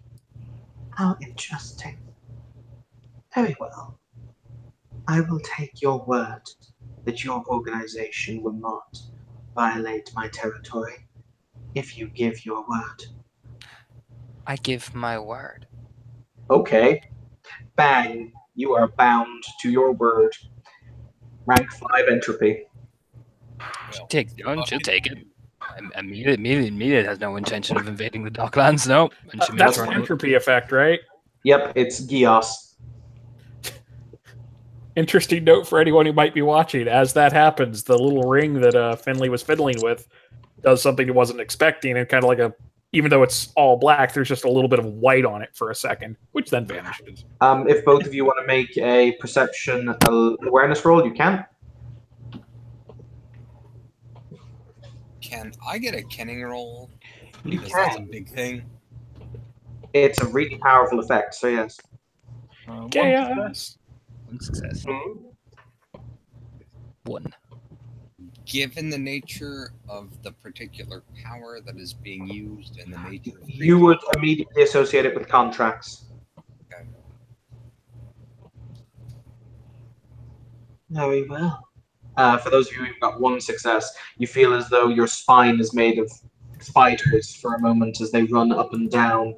Ooh, Nelly. Then I shall ask a word with you, so long as we do good business. Our interests in other areas shall not be interfered with from this organization. That's as long as she'll say very calmly, since I have given my word. He will sit back in his chair and steeple his fingers, and he will say, "The dragon does not limit itself in such a manner. I have no interest in the rest of the city. I am content where I am. But once again, the dragon does not bind itself."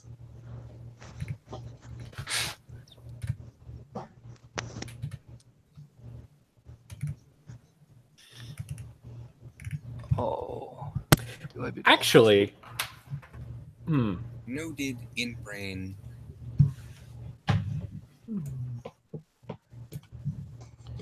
they introduced themselves with. Sorry. Was someone else trying to talk there? No. Okay. When they introduced themselves, they gave their actual names and said they were the head of such and such gang, right? Yes. Okay, and that was the truth, right? Yep. Okay, cool. Well, not quite, but yes. When you say not quite, what?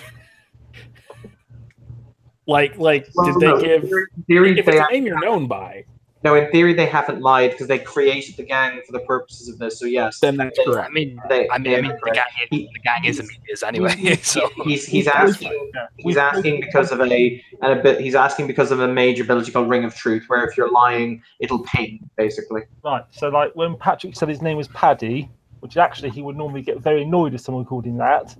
That's obviously it's a derivation of his name. It's not actually his real name. as long as it's something that you would respond to, I think Yes, I that think probably you escaped by. Yeah, that's kind of a skating pants there. But he will lean back in his chair and he will say, "I think that our agreements are done for now." Also, Tim, are you back? He's outside. Patrick will nod respectfully and back away. Should you require any items as specified, you may contact Nine Fingers Tan. He will provide you a price. just a nod. She'll back away, you know. Do you bow as you back away? Yep. Oh yeah. Yeah, Okay. and we initially step backwards so that we're still facing for the first couple of steps as we're backing off. That's fine. He will go back to his he will be having he will switch to Japanese, and he and the person standing beside him will start to have a conversation. I'll walk back to our seat. I assume. I'll give Amelia a good job nod. Amelia just sits down, folds her hands together. The dragon has no interest in expanding. Well, we got what we came for here. All right, for those guys who wanted to roll up on Crib, now is your time. Hey, buddy. Oh boy. Hey, buddy. So, for all intents and purposes, the other two, Spuddy, good old pal Spuddy, is not so much arm wrestled, but more forcefully inclined to follow his brother in arms. Well, Rose more kind of like a handhold, kind of like, come on, let's go over here now. It sounds like fun, right? Spudgun is going to tolerate that because he likes Stitches, though. Considering that he has potence, either way. All right, man. What are you dragging us into now? What? We just gotta make some friends, buddy. That's all. It's nothing. Come on. So- you don't want the boss getting angry. You're saying that I'm not a best enough friend for you? Look, I Then love you. we're sure. I love you so fucking much. But Aye, feelings Jeremy mutual. is sitting on a box. He is sipping a vodka tonic. And he was watching the fights. He is rough shaven. He has heterochromia, and his right foot kind of taps into items. Heterochromia is the two different color eyes, right? Yep. Okay. He has one brown and one green. So Stitches rolls up. Again, that kind of intimidating figure that he is. It feels fucking wrong as he just kind of walks up to you, sits down on a box next to you. Kind of pretty, over the top, dramatic a little bit, kind of swinging backwards, relaxing on a bit of another box behind it. good fights. Real good fights. Fucking she's like lightning. Oh. Fast as a viper and just as mean.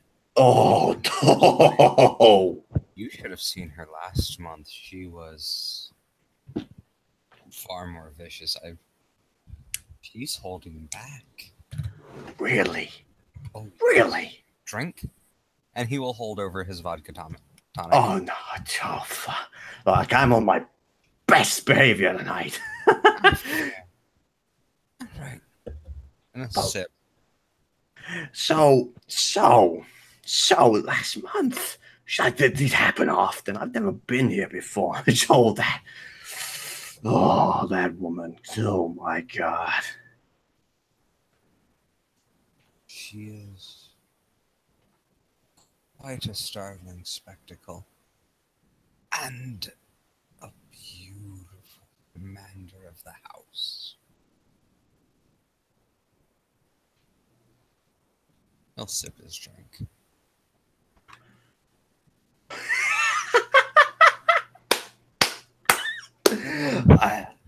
No one fights quite like her. It's always amazing. Always.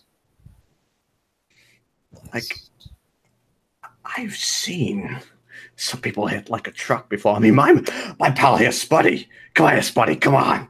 As he just kind of grabs Spud by the arm, going to not yanks him because he's nowhere near as strong as Spud is, but he kind of pulls him over. This guy's got a beautiful right hook. Ain't that right, eh? Really? Wouldn't say it's the best, but I throw a mean punch when I want to. Oh, he fucking does. I mean, he's Even had my got jaw. even got a better cricket arm as well. I mean, the fighters here make good money. Why don't you entertain?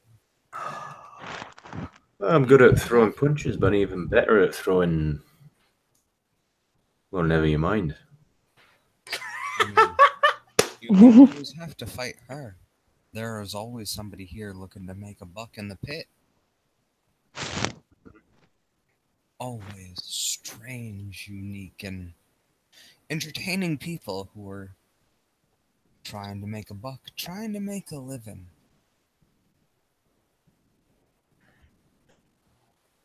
All right. There's always a non-title fight. Why don't you participate? If you're new, make a name for yourself. We'll have your name up in lights in no time. Spuddy! Oh, think of the money we could make.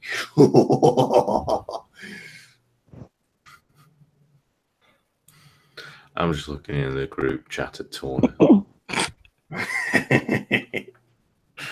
I regret nothing. I might do that. Tell you what, buddy, we'll work on it. Be messing around without the boss's permission, no? Oh, no, of course not. No. But we'll work on it. Well, think about it. Come on, keep that in mind. It's good. It's good shit. Someone who tells you what to do. It's the way all things go, isn't it? Well, you say tell what to do more. Our ideals are inclined to follow along with her ideals. Oh, and has she got some beautiful ideas. Aye. She got all the best ideas. So, you could say that I leave the best thinking to someone who knows better than I do. And he will kind of like hop his butt backwards onto the box, and he'll bring his elbows to his knees, and he'll have his glass still near his face, and he'll take a light sip. So, you two strike me as... And he'll run his tongue across his teeth very briefly, and no, you, and he's gonna gesture his glass over at Stitches. You strike me as a very passionate person. You strike me as someone who gets it, who dives in, and who just goes. Why do you have someone who leads? Because it's very simple. Very simple. Very simple. One day, I mean, I'm only a young guy. I'm not even from the city.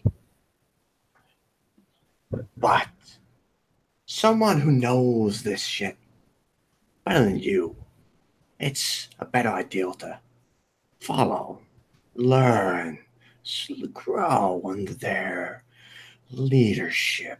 So one day, we got a whole ring of leaders, and hey, look at that.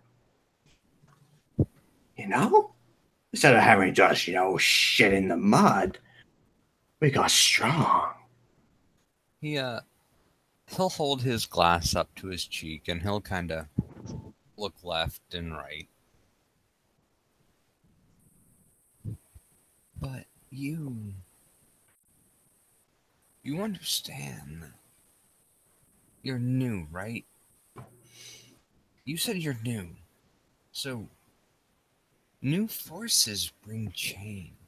New forces are like the moon. They shift the tides. Do you shift the tides? Are you a force for change? Do you follow your heart? Are you... What? Spudgun actually looks towards Stitches at this moment. What the fucking hell is he on about? I don't know, but I'm fucking loving it. It sounds like some of that Shelley Byron shite. I like this. Rose perks up and listens. Go on. Give us more of your insight. My man. I love the way your mind works. My man. It's probably drug-addled love. Stitches wraps his arm around the gentleman he sat next to. What is your What is your name? Well, you can call me Jeremy. Well, Jezza, Jeremy the Big J.O. How should I call? What should I call you? Oh, my pals call me Stitches. Stitches. That's just a name, you know, like good old tussling in the playground. Oh, Names good are old powerful. times. Names are powerful. Embrace it. Take it. Run with it for miles. You say, Jeremy, Mom, you get it. Oh, you, yes, you fucking get it. I like it. You see, Spuddy, this guy gets it. Does Spud not get it? Oh, no, Spuddy gets it. He gets it real fucking good. So Spuddy, pardon, is that the best name to call you? Yeah, why not? Rose gets a little uneasy with the questioning. She starts tapping her left hand against her thigh, listening. You're new, right? Just like good old Stitches here. But you seem a little different. You seem restrained, whereas my pal Stitches is force. We're implying you're a fucking midget. By the way, as you guys are saying that, just to clarify, it's Crib, Spud, Stitches, and who else is over there, or is it just 3 of them? Rose is Rose. As well. Okay. After that conversation's gone on for a little while up at the dais, Finley's going to kind of shrug, pick up his PDA, and start walking down towards you guys.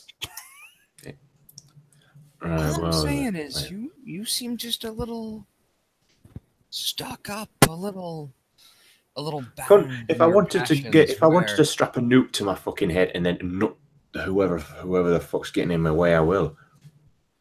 See what I mean? He's fucking brilliant. That's marvelous. It's not marvelous. It's a fucking genius idea. I like it. Marvel and genius, one and the same. I support all of these things. A little bit of chaos, stir the pot. By the way, Austin. Sorry. Go ahead. What was the name that your character knew? What's your character's mortal mean name? Jeremy. Okay. No last name? Just Jeremy. Okay. You're gonna Finley's... have to require research rolls for the rest of it. That's fine. That's fine. He never got that far. He knows that name, though. He's met you enough times. Yeah. And he remembers most of it. Finley's going to walk up and nod politely towards Jeremy. Evening, Jeremy. You all enjoying the... Kind of hold up a one hand, just a one finger gesture as you walk up. Stitches, my friend, who is your beautiful companion? Kind of eyeing over at Rose. Oh, Rose quickly interrupts and introduces herself. My name is Lunara. She lied. That's fine. Look at that. Lunara. That's a lovely name, and you are. Are you also new? You can say that. Are you also as wild as my friend here, Stitches? And he will tap his knees and slap Stitches back. Stitches begins vibrating again. Well, I wouldn't. Begins to walk over as well. I wouldn't say I'm like Stitches over here, but I'm my own brand. Well, aren't we all? Everybody has their own brand. Everybody their own signature. No one beats to the same. No one's heart beats to the same drummer's drum. We may have ideals, we may have things, but no one is exactly the same. I mean, if we were, we would all be boring. You're damn right we would be. Ugh.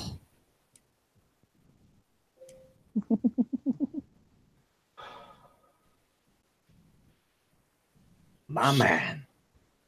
So what can I do for you? You approached me, you are here to talk to me, and you brought friends. What do you think I'm doing here? What can I do for you? I want to know. You want to know? That tattoo girl, you obviously you know about her. She is marvelous. Never ceases to amaze. She do it. So how often does this go on? I mean, I gotta see it. Once every month, once maybe every 2 months, whenever they can clear a warehouse. Ah, that's good. Right. She wins every fight, I assume. Never seen her lose. Beautiful. Fucking beautiful. It is at this point, because I wish to. There we go. The woman will stand up again. She will look at the dais and she'll kirk her head to the side, at which point she will nod. She will then turn on her foot, on the ball of her foot, and she will pad over to the conversation. Stitches stands immediately. Keep it in your pants. Amelia walks over, just clasping around Spud Gun's back, her hands like embracing him essentially. Jeremy Everything will go look well? over at Lunara and just be like, I don't think that's possible. And kind of like a mumbled whisper. Just shake his head left to right. As she arrives, she will bow to the group very deeply, and she will then rise. My master wishes to ensure that you are all having a pleasant evening. Absolutely fantastic. What he said. Hi. It's been a good evening. Has it been a good evening? He'll actually look towards Amelia when he says that. Just give him a faint little smile, like nod slowly. We are honoured by your master's concern. We are having a most gracious evening. We are pleased to hear this. We also wish to extend to you, she will say, looking at Crib, and to those whom you represent, our most profound. She seems to be having trouble finding the English word. Fidelity and spirit of brotherhood.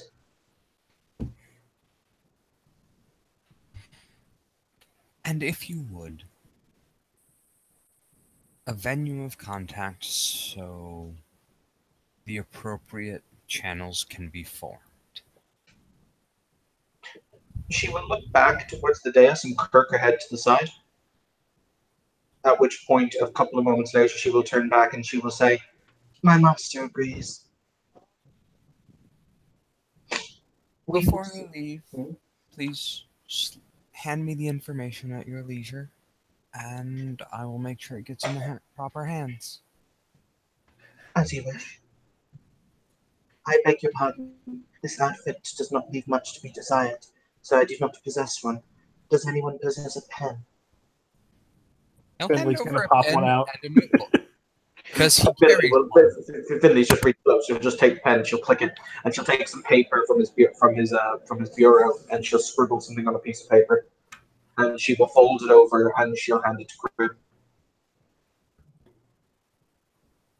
I'll make sure the Count and Duke know of this. Fold it up and pass it away. Give her my regards. If that is all, if you will excuse me. She will bow again. Whoa. Where you going, girl? Those. And Spudgun will face palm lightly. He's going to ask her for a fucking autograph. Maybe will just smile softly, watching her back, mate. If you don't mind me asking, can I get a close look at some of those inks? I used to have a few myself, but I had them removed, unfortunately. But I still appreciate beautiful artwork like such as yourself and all those moves. Oh my god. Rose leans over to Amelia. Is he always like this? She's smile, always.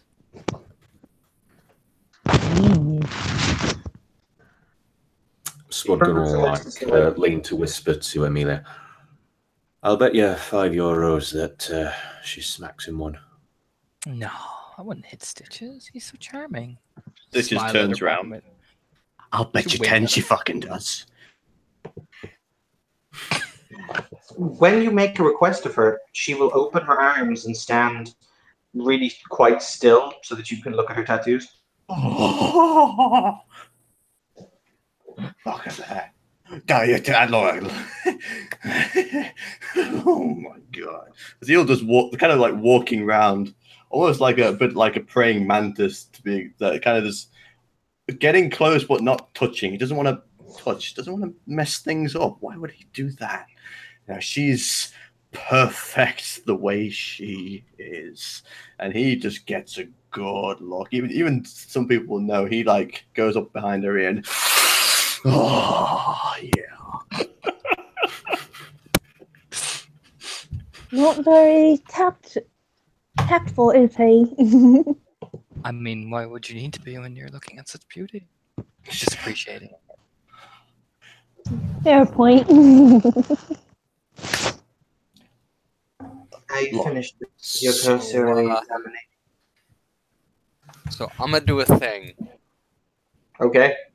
So,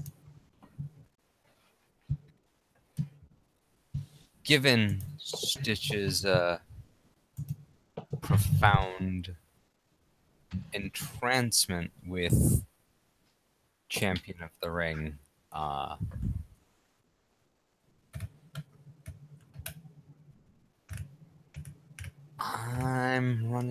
need some more dross, cause reasons. So, are you trying to reave or ravage them? No, I'm not going to ravage them because that involves banality and hurting them. What I'm trying to do is, it's out of my threshold, so I'm going to point that out. But it's just one of those. It's amazing how beautiful people can be when they wear the art the way they do. It's amazing how wonderful and fantastic and beautiful combat and he will wave his hand up and down. Fluid artwork like this can be. Now I'm trying to muse off of him because he is pouring out of emotions.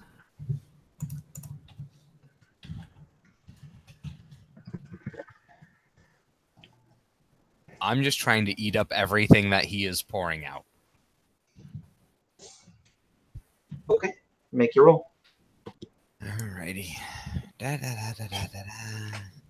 You're about to be the horniest bastard in the goddamn room.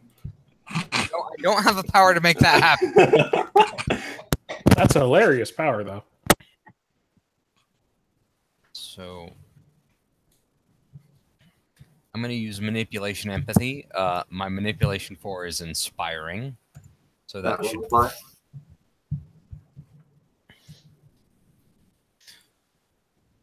Who are you targeting? Stitches. Stitches. So are you like inflating the Tydoid clan weakness? I'm talking him up, which also may invoke the Toreador weakness, but I'm trying to nom nom all the emotions he's putting off. Beautiful. God damn it! Yes, Rick Mail lives. Yeah. That's it. That's it. Spudgun and Stitches right there. I was actually. No, Spudgun's not quite taken by the tattooed lady as Stitches is. I was thinking of Spudgun as animal. All right, so I will just take my one little glamour and condense it down to dross. I just want to say at this point, there's only one woman that he has his eye on.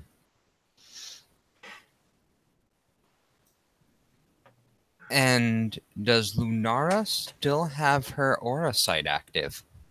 I do. Nom nom nom nom nom nom nom. I eat emotions. You will see him start to drain their aura.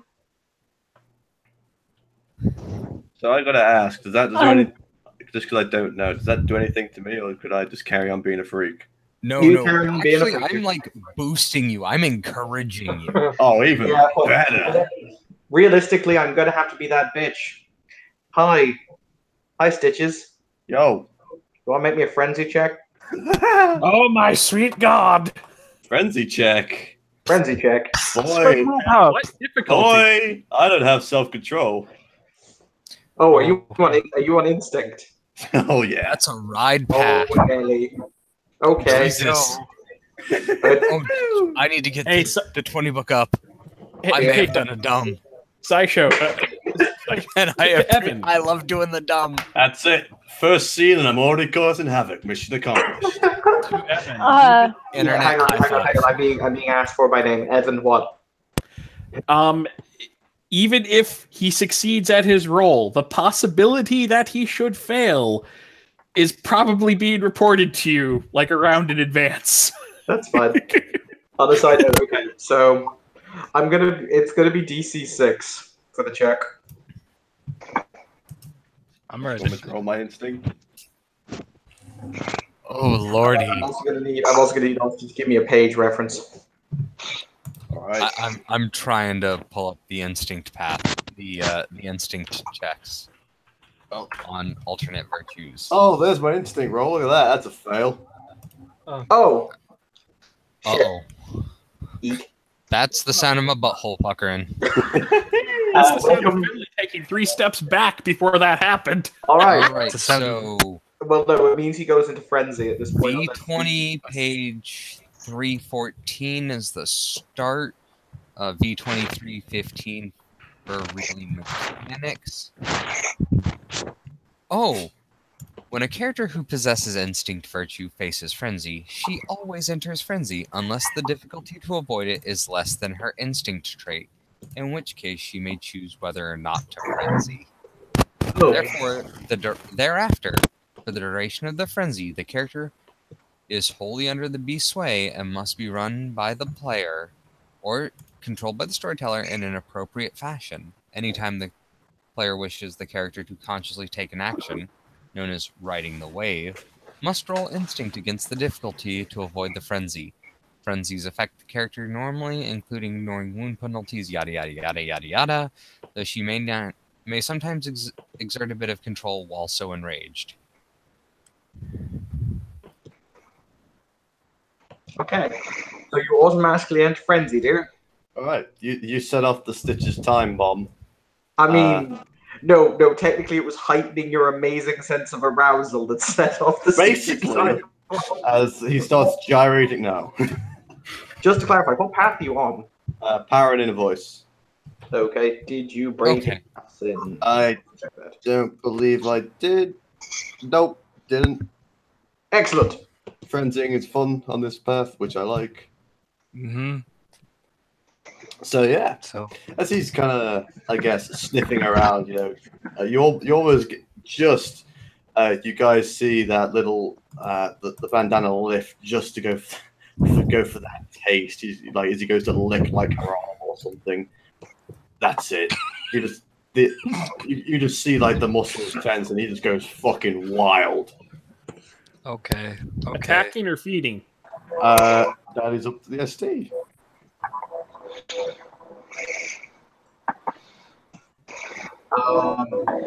Okay, So, are we going to attempt to ride the wave? Please. Please, oh God. Okay, so please roll me your path rating. I believe it said roll your path rating against the same DC. Yes, I'll... I don't know. Checking.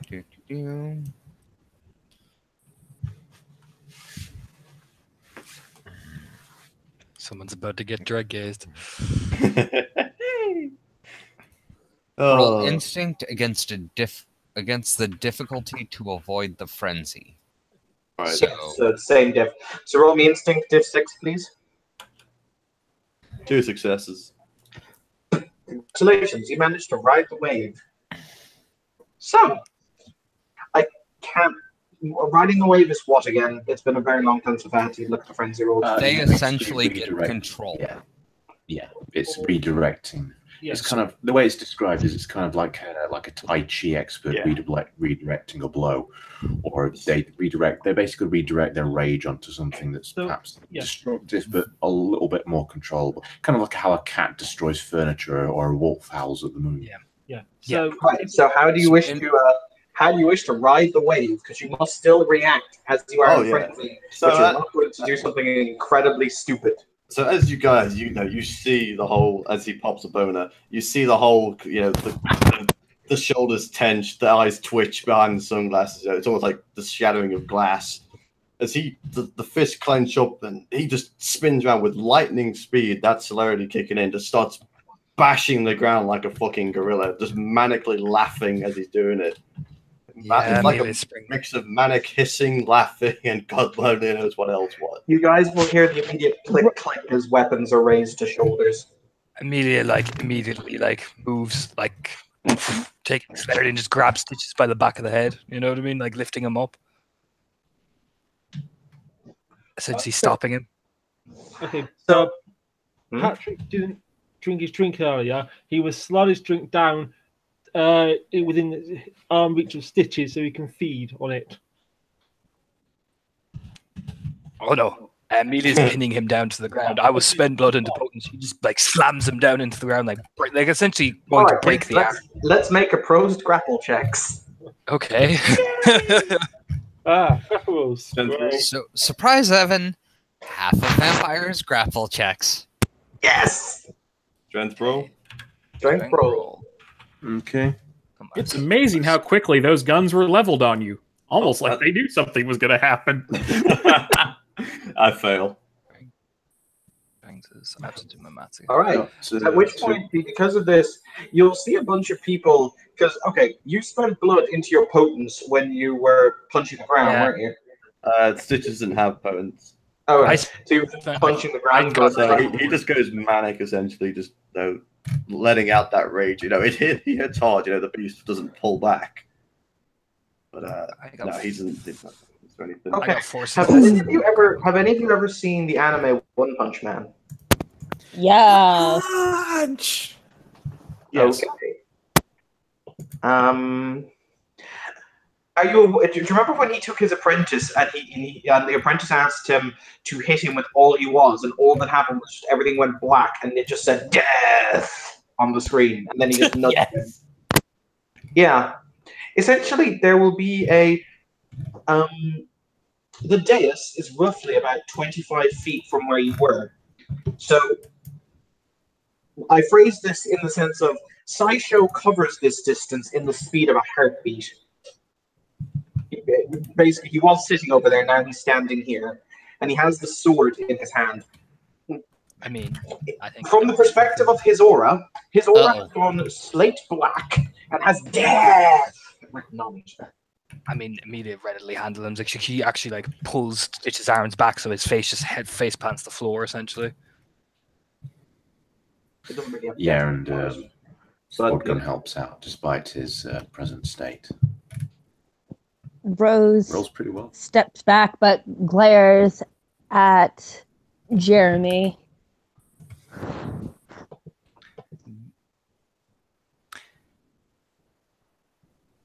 She'll look up. Again, she's fucking furious. Apologies. My companion got a little too excited.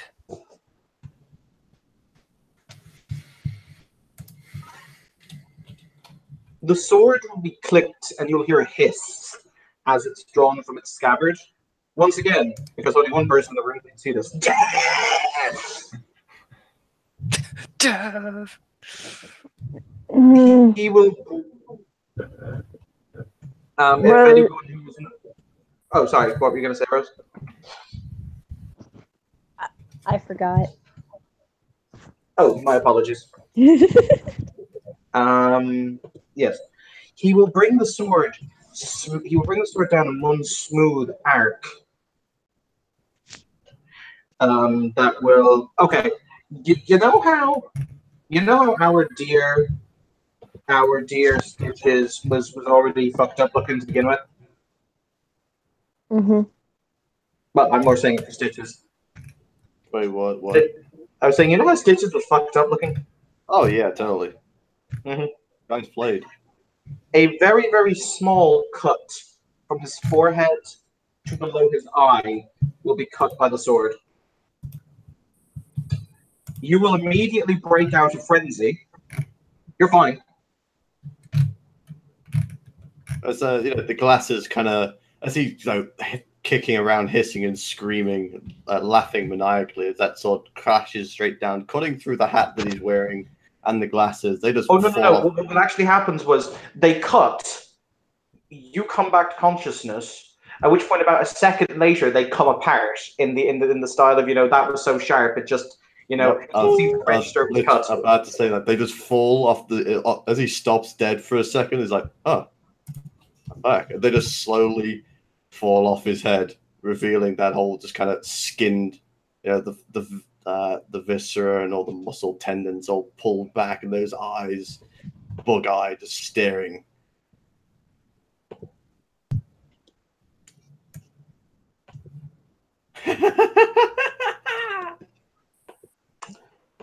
He will say, as the sword is clicked back into its scabbard, "I give you the gift of your servant's life. If this ever happens again, I will be not so inclined to do so again."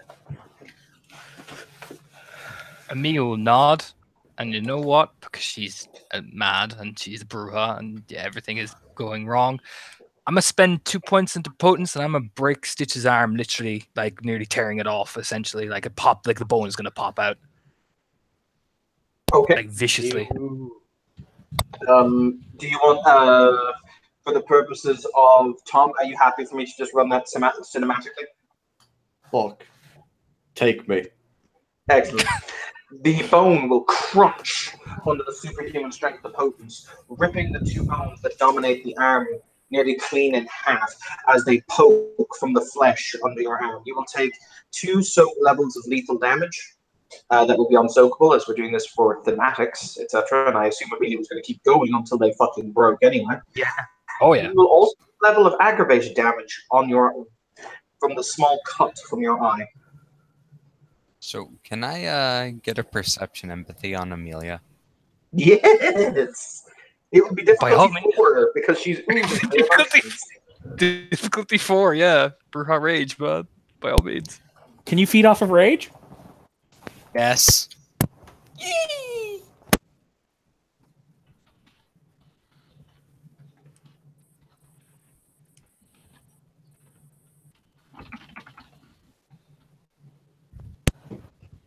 That's 4 successes.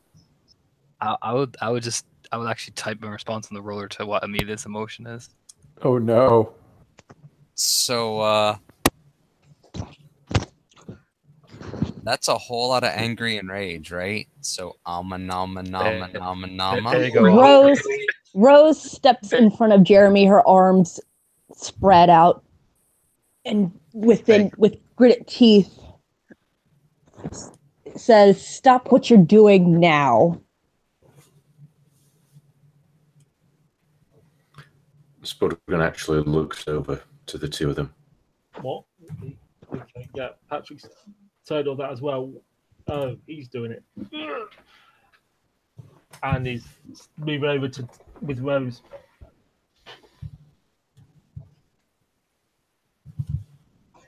Sideshow, for his part, has returned to Sora to his Obi belt and is walking back to where he was.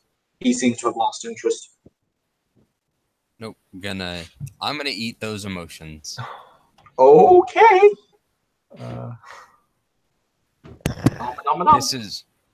This is not in a within threshold. Can I tell he's doing things, by the way, with Prime Sight? Give me a second to think about it. Yeah, I'm not sure if Prime's the right sphere. In theory, it would probably be mind. Yeah, no, it would be mind. It would be seeing the reason Rose can see it is because he's physically eating the emotion. So basically, it looks like he's physically drawing away some of the aura. So basically, his emotions are weakening. More so. No, they're intensifying. More so, the fact he's eating them means that they're producing them more rapidly, so they actually heighten. Oh shit! Can I use like my ocular ability to try to figure out a way to stop this? Not really. So, just to clarify, Amelia's getting angrier. Yeah. Well, no. I'm just feasting off of her anger. I was gonna say you turn around and like break me moment. He's not actively intensifying the emotion in this case. Like I was doing with you. Oh, see, I don't know this shit. I was intensifying your emotions to try and meet threshold requirements for shenanigans, but this is outside of threshold. So all of the things that are flowing off of Amelia, this bonfire of hate, I'm sitting there like Natsu with a straw going.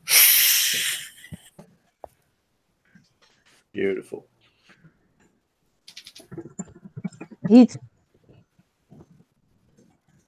He's pulling her aura in. I see it. He did it before. He did it to Stitches.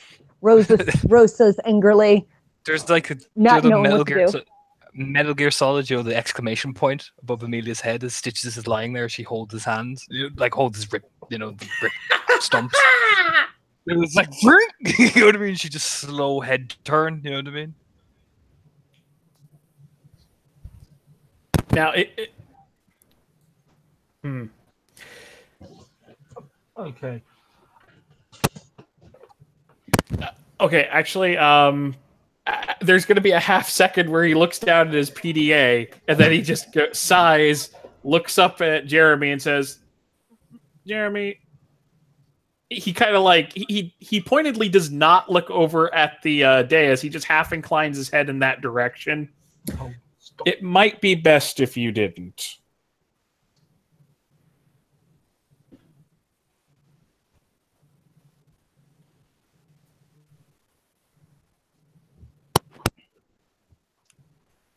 And Jeremy will just shrug.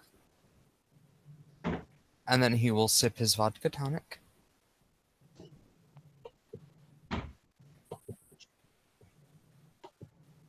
Rose, is he stopping? Did you stop? Well, yep. You said yep? Yep. Rose nods her head. Okay, watch him. The Herald will announce, ladies and gentlemen, due to unfortunate circumstances, we will be cutting the night's festivities short. The six fights that have occurred, payouts will be made for them. The additional 6 will take place another evening. The Ebon Dragon thanks you for your patronage.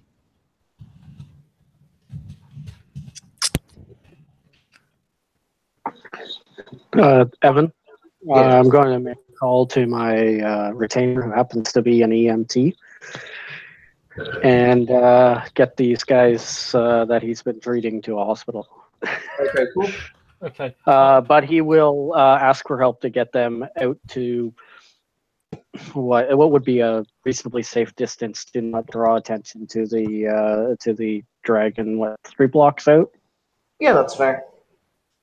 Then I'll get help to bring him out 3 blocks away, and then have the EMT guy, who knows better than to answer questions, to bring him to the hospital.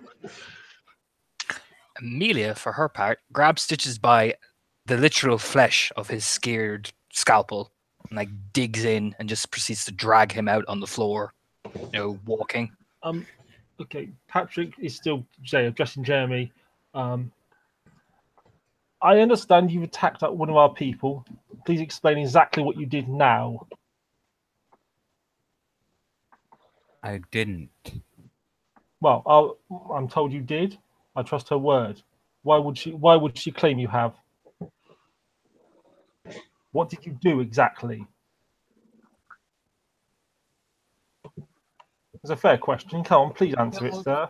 Left. He'll look right. He'll tilt his head back and forth.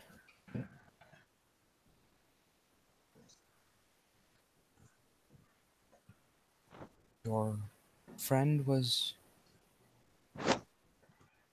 giving off heightened emotions, and I sustained myself off of those. You feed on emotions. Passion. And what are you? None of your Remember the issue. concern. Wait, what'd you say, Evan? I said, remember the sheet. Yep. Do I remember what? That was to me. It's basically their version of the masquerade, and that was just an OC comment. Oh. Right. Well, you've seen what happened when you tried that. Have you learnt not to do it again? Lesson learned. And as Stitches is being dragged out, the arm kind of flailing behind him as it's broken. Even people here near him, as he's spending the blood to heal it, it's just kind of... And as it kind of reforms, he twists the wrists, and he does a double finger point over as he's being dragged out, like, probably incredibly uncomfortably. It doesn't seem to give two flying fucks. And Jeremy goes, My man.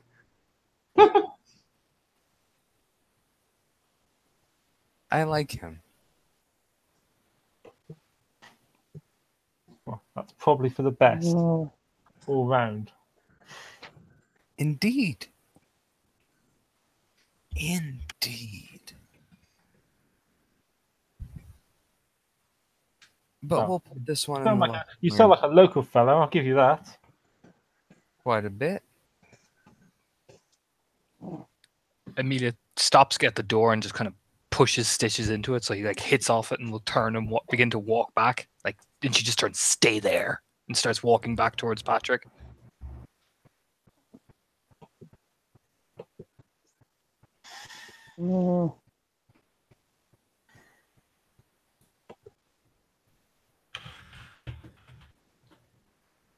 I don't trust you. And I don't trust anybody. Not a bad policy, that. I really don't trust him, pointing at Finley. Also a good policy. He'll say without even the slightest trace of a smile. Right. Rose looks over at him and turns back. Well, you've admitted defeat. Not the same. Right, you've admitted defeat on us. You've admitted to break in the other dragon's hospitality. I suggest you leave us be. Well, actually, since the festivities are done for the evening, I believe it's about time for everyone to be leaving. We need to clean the place up. We thank you for your hospitality. Quite welcome.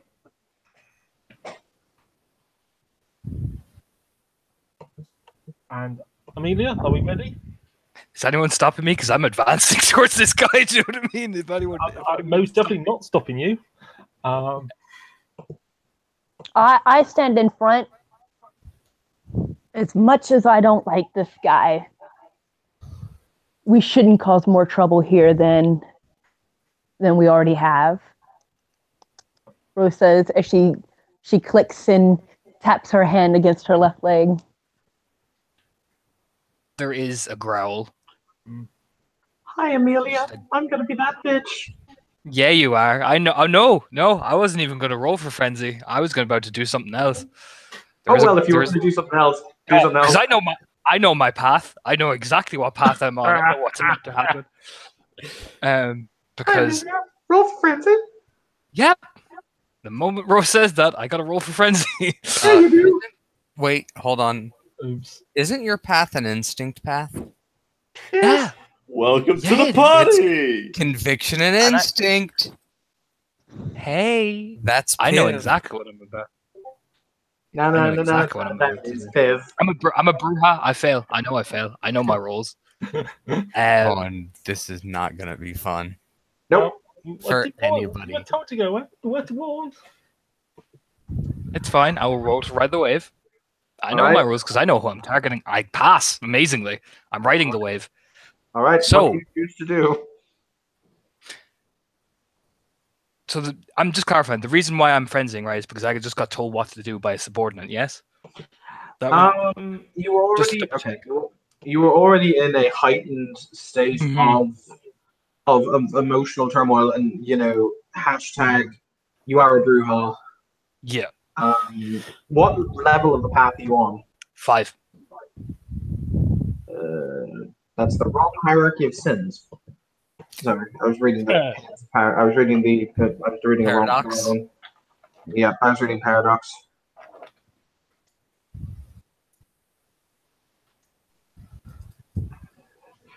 What rank are you? Did you say sorry? 5. Okay. Yeah, you broke the 5th sin. Failure to kill when it's in your interests. This guy just majorly disrespected you and made you look like a punk. Killing him is in your interests. Okay. Perfect. Actually, he made your valued retainer look like a punk bitch, which in turn made you look like a punk bitch. Punk bitch. There we go. Continuing the cycle of punk. Continuing the punk bitch cycle. That's all I needed to know. Excellent. I choose to point out, I fucking love Piv. Does that mean? Hold on. Does that mean I come back into this too? I mean, you were told to stay. You were told to stay. You obey orders. Yeah. Oh, since when do you obey orders? Come on, this is Stitches. Well, Actually, no, my vernacular's too high too. We don't play hospitality anymore. My vernacular's too high. She's staying. So, I frenzy. It's on my face. And I have to turn and direct my anger to something else. And who's the last person to piss me the fuck off? Because somebody frenzied. Oh no, wait now. So I'm debating because I frenzy, but I'm in control. Okay. You could break the furniture, or no. I mean, there's always Finley. I mean, he's right there. I mean, Stitches is more than happy to be broken. Yeah, it's almost like Rose just sees it for a second. She's not even looking at Rose. And the moment Rose says it, she's just staring right at this guy, and then suddenly, like, her eyes go wild, her fangs click out. She turns, speeds at celerity, and Stitches is literally gored through the fucking door. Like she keeps going. Like she even hits into some of the bikes. There's a sigh. And all you hear from outside is crash, bang, bang, bang, bang. She's just punching the shit out of him, like, you motherfucker, you know what I mean? No.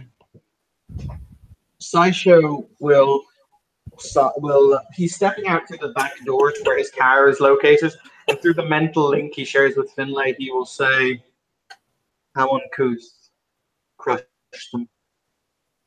Sorry, he said what? How uncouth, crush them. Does that mean I just got patched into the security? No, it means that economically crush them. Oh, okay, good. That method. All right. He's not going to say anything, though. But he will, the Diablo Dragon will sit into his car, with his retainers, and will speed off into the night because he's like, I've got far too many things to, entertain me. They stopped being entertaining. Now they're just being bloody, Is Amelia's curb stomping Stitches into the floor like, you motherfucker, you fucked this up for me. Do you know what I mean? Like punch. He's just maniacally laughing back at her. Probably makes her more angry. And Finley's just like standing there, just like hovering, just like, well, it's getting to be that time of the morning. Eventually, there's just this, like, she stops as she's completely bloody. I'm calm. I'm calm. Stitches, you're based on that description. If you're happy for me to fluff it again, you have 1 health level left. The others are all checked with 1 ag and a crap load of lethal. I'm calm. I'm calm. Oh, Mama hit me harder. I like She just looks up at Finley. He's probably standing there watching her, just like you know. Oh, he's well out of rage. He's standing by the door. Finley's a coward. She just look over. I'm assuming the other two vampires are probably coming out at this point, and she just goes, "I'm calm. I'm calm. Yes, I'm calm." Leave. Coincidentally, the damage to the motorcycles due to being impacted multiple times by Stitches. We're going to roll some dice. Let us see how many motorcycles were damaged in the princess, shall we? Oh boy. Sure. Okay, so we're going to assume that there were at least 3 motorcycles for the PCs and an additional 3 for the NPCs, because you made it very clear that you were throwing him into the motorcycles and beating him off them. Mm-hmm. Oh yeah. Wow, of only 2 are currently serviceable. The rest are totaled. Well. Oh damn! Did they just break a customer's motorcycle? No, they broke their own motorcycles. They're all their own motorcycles. Okay. You know? Then utter lack of care. It's an internal discipline matter. Question, Evan: is my motorcycle broken? Yes. Mine. Yes. Oh. As a matter of fact, yours was when Stitch's head impacted with the fuel fuselage and proceeded to dislodge it from the central fuselage. She just lifts the bloody Stitches up and just surveys the motorcycle like he's a fucking like, you know, what was it, pinata. All this, it's coming out of you.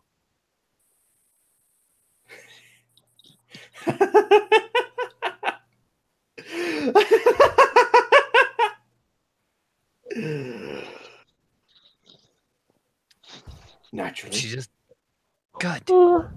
Now I'm going to get on one of my bikes. I'm going to drive you home. We're going to have a talk. So are there 6 people trying to ride on 2 motorcycles? Essentially. Right. Would you like me to call you a cab? Yes.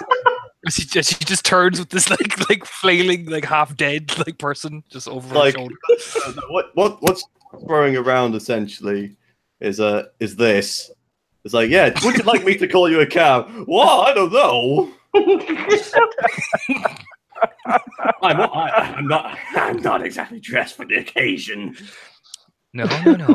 All right, if people are satisfied, we're going to call the scene here, boys and girls, because that takes place. Oh my god. Thank you, players, for playing. Thank you, watchers, for watching. This has been another Scene of Darkness in Dublin, where you only live twice, motherfuckers.